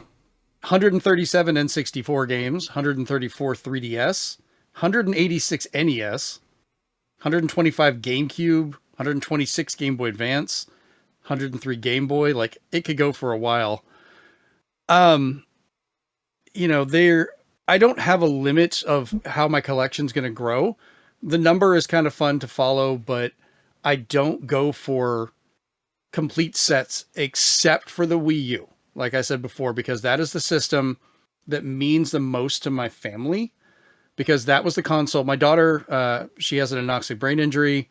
She had a lot of trouble. Like, we didn't know if she would live when she was born. She was 13 and a half ounces at birth. So 16 ounces is 1 pound, people. Imagine a small burger. My daughter was physically smaller than that. Like, my wedding ring fit up her arm to her shoulder like a purse. Wow. So, but she mentally is always going to be like 8 or 9 her entire life. She's 21. She is our forever kid. And she used to have a lot of trouble with her physical mannerisms, like muscle control and stuff like that. So like a Wii remote, you would hold it like an NES controller. She kind of crab clawed it. That's how she started. And we got her playing with us using the Wii U. And she was finally able to play with us because she could put her face, she's almost blind. She could put her face in the gamepad and play it while we're on the TV. And we recorded it. I did a whole video. They got articles about it and everything.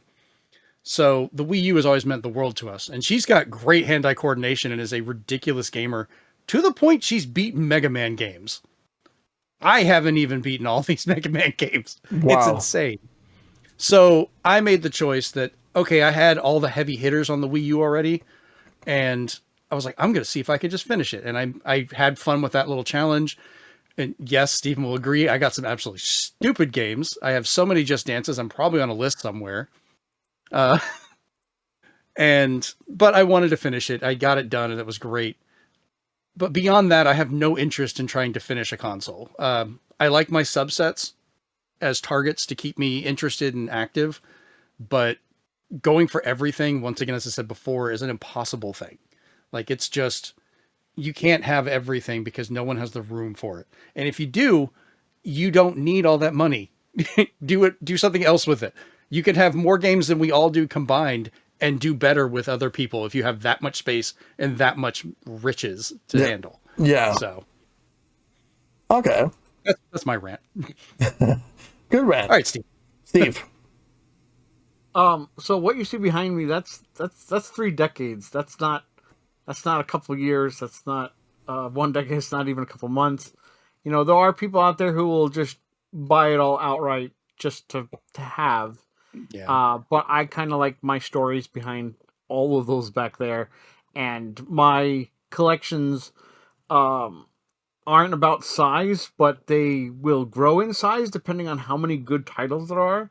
So I like to pride mine in having I have an easy question to answer when people are like, "Oh, what's your favorite system?"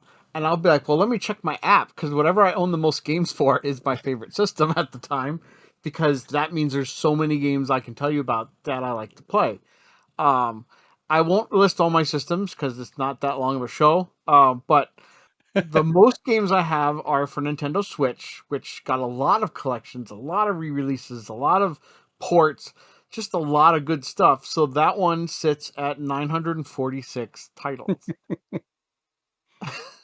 I'm That still about to trips hit me my out. 1,000 probably That's awesome. in a year or so, because the fact that Mega Man Overdrive is coming out for regular Switch, I was just like, they're still making Switch games in 2027. Yeah.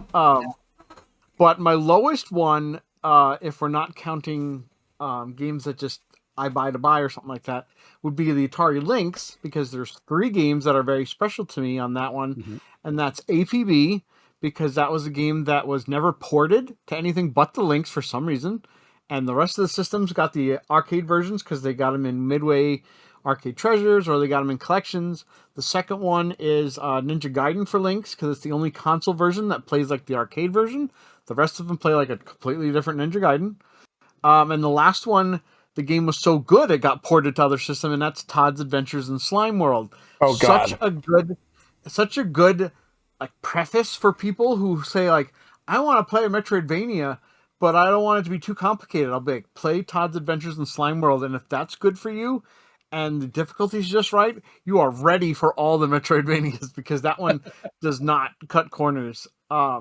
So I'm never looking to complete a set. If it happens by accident, cool. But I feel there'd be too many games that would just collect dust, literally, because I don't want to play them, because they were just, 14 versions of Madden, or they were, just games that I'm like, why would I even touch this? Why would I even play this? I don't like these type of games. Like, I have Wall Street Kid. That's the game about the stock market. I'll never play that game again, but I had to play it to understand, like, they made a NES game about the stock market. They did. But that game is not enjoyable at all unless you really love the stock market. Yep. All right. The last question is from Dari. Do you believe future generations will even care about the preservation we've done? Yes, I do think so. And the reason is because that they're going to take a look at what has been preserved, which companies have been good, which ones have been bad, which ones have been kind of indifferent, and at the same time, all the people who have made all the contributions over the years, they're going to look at like people like Frank Savaldi and the entirety of the Video Game History Foundation, and to anyone like whatever it's YouTubers, streamers, or other creators, or anyone who has a knack for these things, who love video game history and want to be able to preserve these games, these future generations are going to look back on it. Yeah, there's going to be some bad games that have been preserved, but they'll understand why they were bad. They'll understand the road and how they got there. Like, 'cause maybe some companies wanted, maybe some developers wanted these games to be good, but because of mandates or like deadlines, they were not able to make it in the way that they originally wanted to. They were only able to make the games because they were rushing it just to meet a certain deadline to release the game at a certain time frame just to get it to sell. But at the end of it all, people will take a look back at it and saying, "Oh, these people are amazing. I would like to get a part. I would like to be a part of this someday when I'm older." Stuff like that. So my answer is yes. I do think that future generations would care. All right, Nostalgia Alchemist.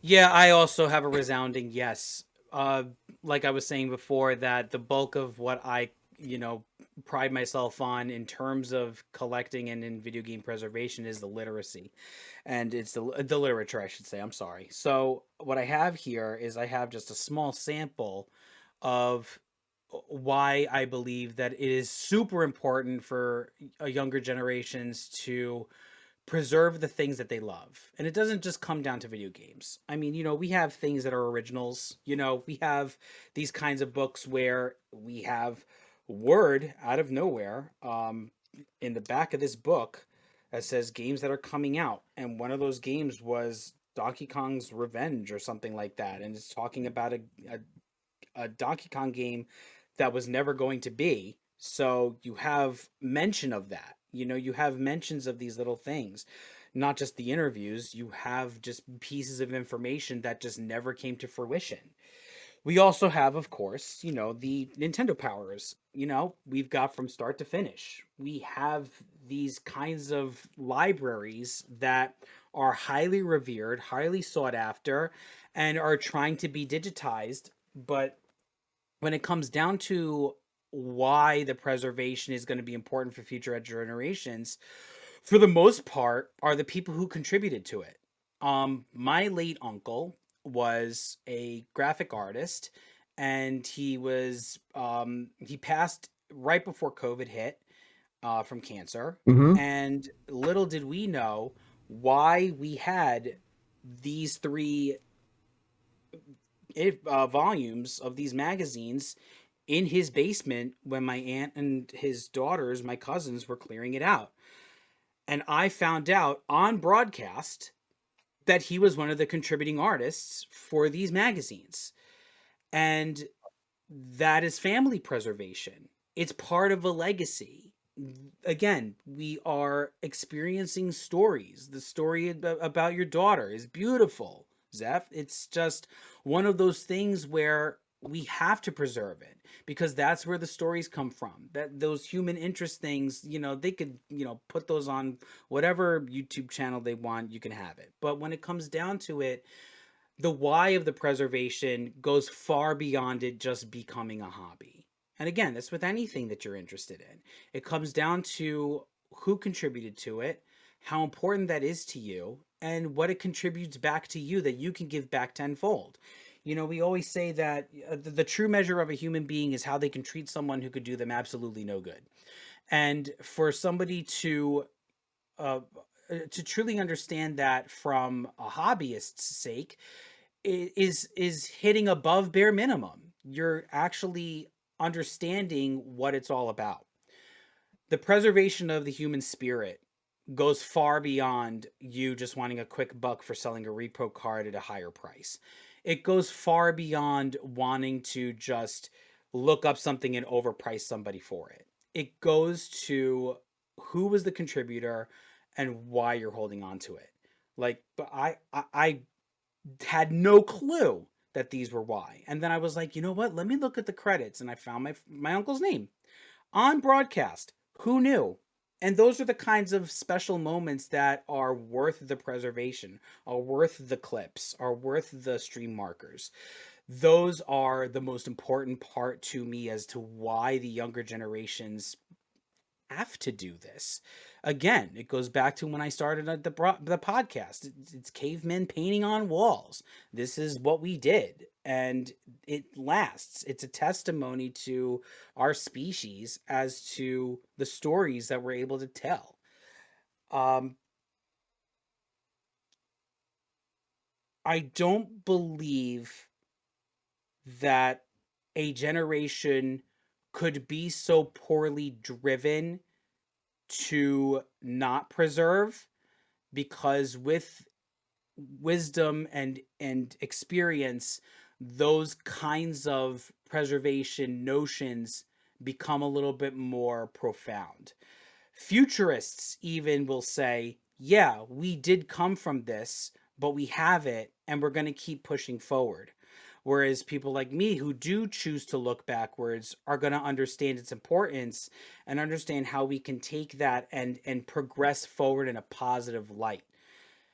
With the way that things are right now, we need that kind of mentality more so now than ever. Yeah. And it comes down to community, to where you start. It all starts local. It all starts with niche.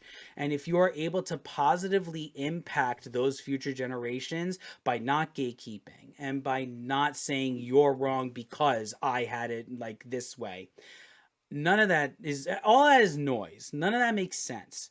When it comes down to who are the participants and why that's important, that's where you're going to be able to continue that preservation in a positive way for future generations. And that's where I stand on that. And I will stand on that hill that I will never gatekeep. I want to hear stories. I want to hear what your first system was. Your first system was a Wii U when you were like 3 or 4. That's great. Tell me about that. I want to know, because that passion passes through. And it's wonderful to hear people, especially young people, say how important having their first like Switch Lite was. My son tells me all the time, I like playing on my Switch handheld because I really get to get involved in the game I'm playing. He doesn't really like to play on the big screen. He likes to play handheld.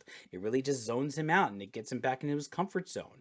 Those Yeah. kinds of things are super important. So yeah, I kind of ran on a rant for that, but that's kind of what my brand is based off of, is like not gatekeeping nostalgia. It's like saying, here are your stories. I want to hear more. I want to be curious. I want to like learn about you. And those kinds of experiences are the ways that we get to learn and talk to each other and be able to communicate face to face. And that's really important, especially in gaming now.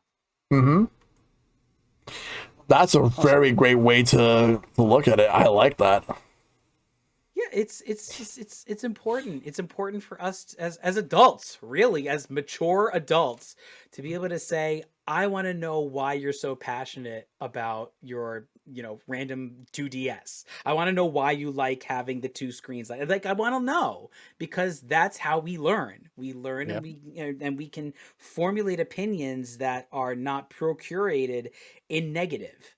We're able to take from that and be able to say, well, I don't really like that design, but I like how passionate you are about that. Mm-hmm. That's cool. To me, that just takes the cake. Yep. What about you, Zen? So I think for future generations, it's going to be a requirement by our standards that we have to continue giving this information for them to have, for that context of it. Film, as the actual movie industry, we're getting to be close to a century that certain standards and things have gone on. Books have been centuries upon centuries upon centuries beyond that. And there are not as many examples, but there are good and bad in gaming. Like a couple games I picked up recently that I found without context could be very questionable. And that's 2 PlayStation 1 racing games of the Dukes of Hazzard. Oh God. But I mean, I don't even know if they're good games or not. Part of it was because I did grow up watching that as a kid without knowing the context of everything going on and the back and forth. And I'm not saying it's good, not saying it's bad, whatever. I'm saying that the context of that in the future to be looked at needs to be understood by people and needs to be discussed. And, just like they do with old Disney films that had very questionable content, or Looney Tunes, things like that wandered into places that at the time they'd have been like, oh, this is fine. But now we're like, no. But we need to be able to discuss that just as we do any other art, to have that context, to have that inflection and education about it as to why this was like it was, and then debate and talk about it and learn from it and go from there, and not have, like some companies were talking about, just trying to wipe things off the face of the earth like it never happened. And I think for the future generations, that's a lot of context that they need to have.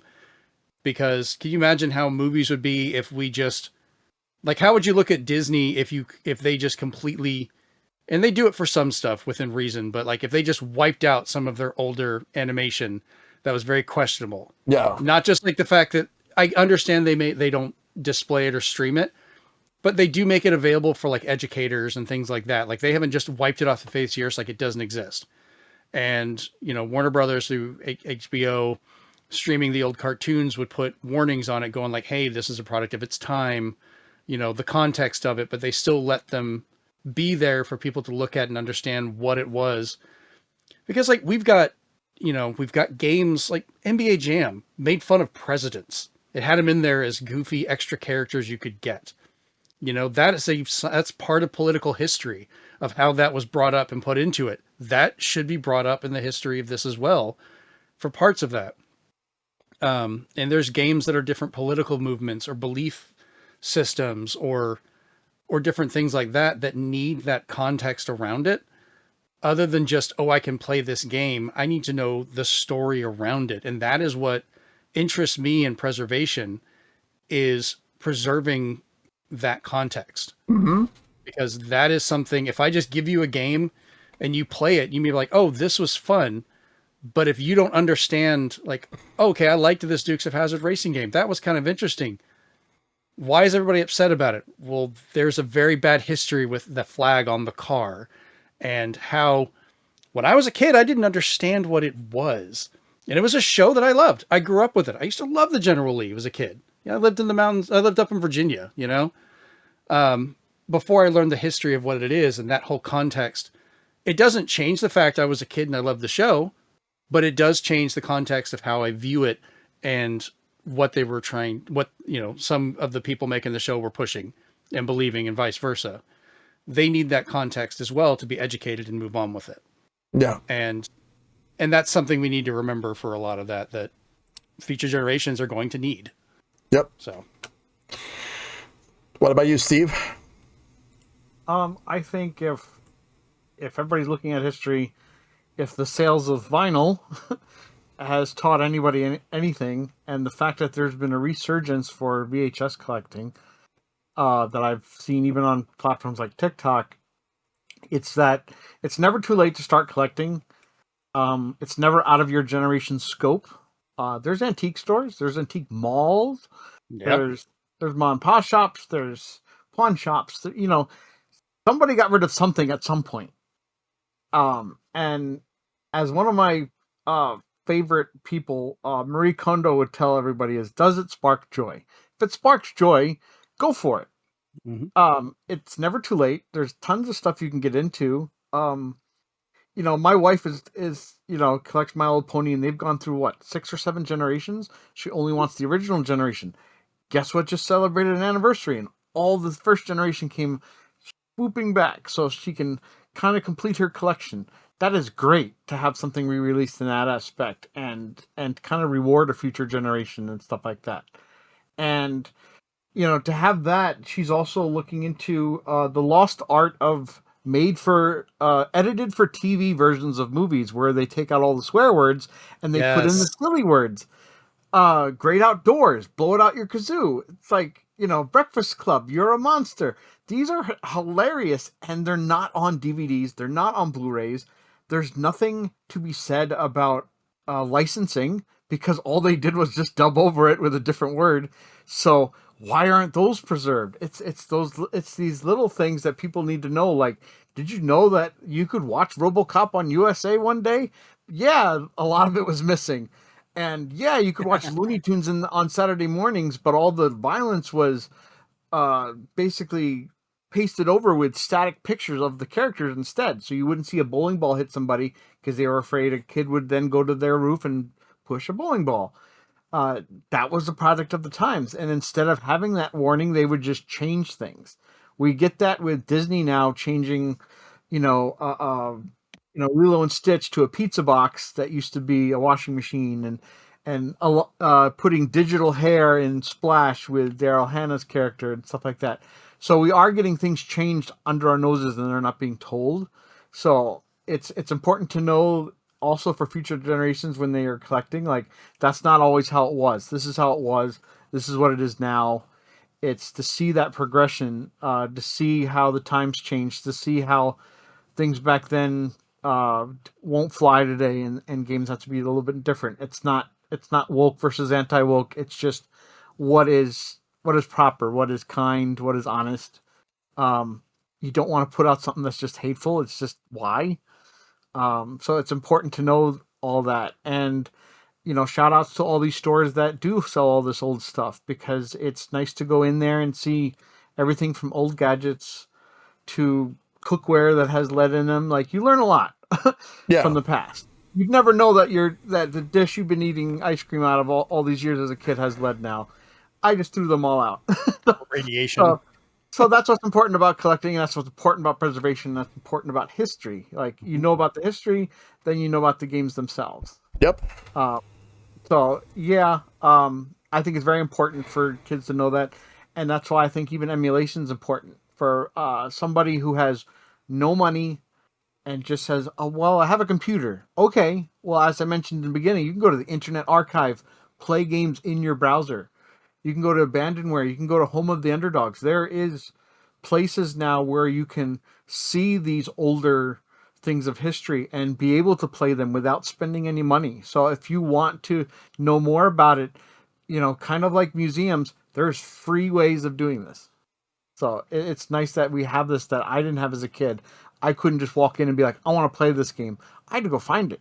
So future generations can now go to the Wayback Machine even and go wherever they want in a point in time and see what they need to see now. It's great. Yep. All right.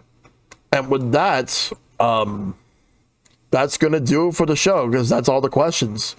So thanks to everybody that tuned in. And I want to thank Nostalgia Alchemist, ZensPath, and Steven for being a part of this show tonight. I really appreciate it. So thanks for having us. Yep. It's been a blast. Yeah. Yeah. So, before we sign off, Nostalgia Alchemist, where can we find you? Yes, so you can find me in a couple of different ways. If you're looking for the Nostalgia Alchemist, all you have to do is just type it in your web browser or any search engine, the Nostalgia Alchemist, and you'll find all the cool things that I have to offer. But other than that, my name is Jeremy Lardieri. I am a union voiceover actor trying to, just make some moves there.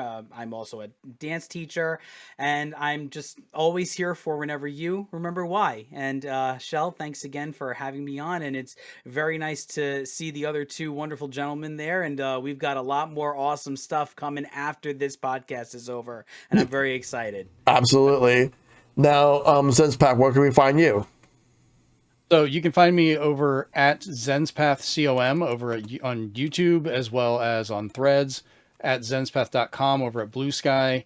You can find our Discord and everything, or more information about us, even the articles that I write, over at ZensPath.com. And then, of course, every week, myself and Steven and Chase, our other friend, we put out the ZensPath Entertainment Network podcast. We do a video version as well as the audio. So however you want to listen to us or watch us, we have our big question every week that we discuss and just kind of cover the news. And one thing I wanted to add about the podcast, part of why I do that, where we cover the news and people are like, well, doesn't that age? Part of why I do that is because you can go back to old episodes, and that itself is a time capsule of, oh, this was announced. This is how we felt about it. This was the context of it. Yeah. And it's kind of fun to see that. And that's why I keep up decades of this stuff going. Oh, absolutely. Yeah, I love that. Just being able to go back and listen to the older stuff, and then like when you go up to like the now, it's like, wow, look how far you guys have come. We can see how your tastes change, or how games, news and events and things. Yeah, that, and also like in my case, like with like this podcast, like we have a lot of people who I'm glad to be a part of this podcast. Sadly, there are a few that will never be a part of this podcast ever again, but they're not important. But what's important is you guys being here, and I'm grateful for you. Appreciate it. Yes. Now, Steve, what about you? Most of what ZensPath said applies to me as well. That's where you can find me.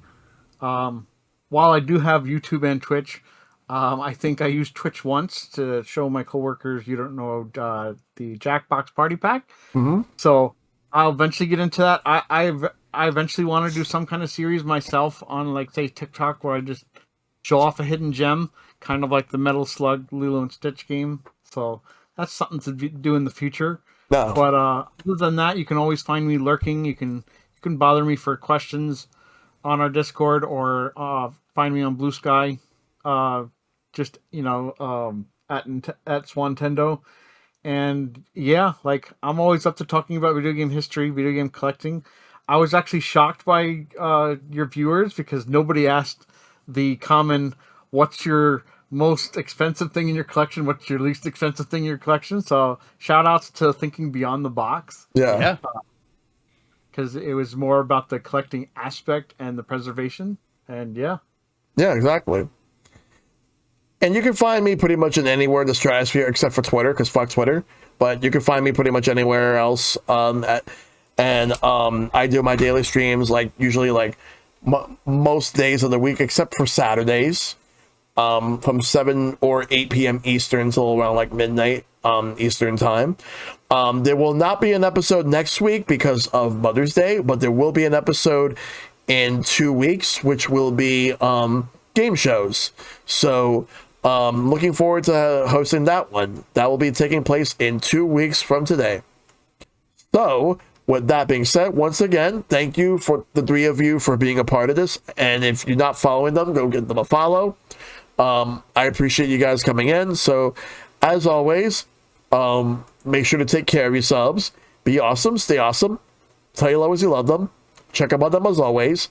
May you all fight for everlasting peace. And I'll see you guys next time. And remember, be kind, rewind. Y'all have a great night.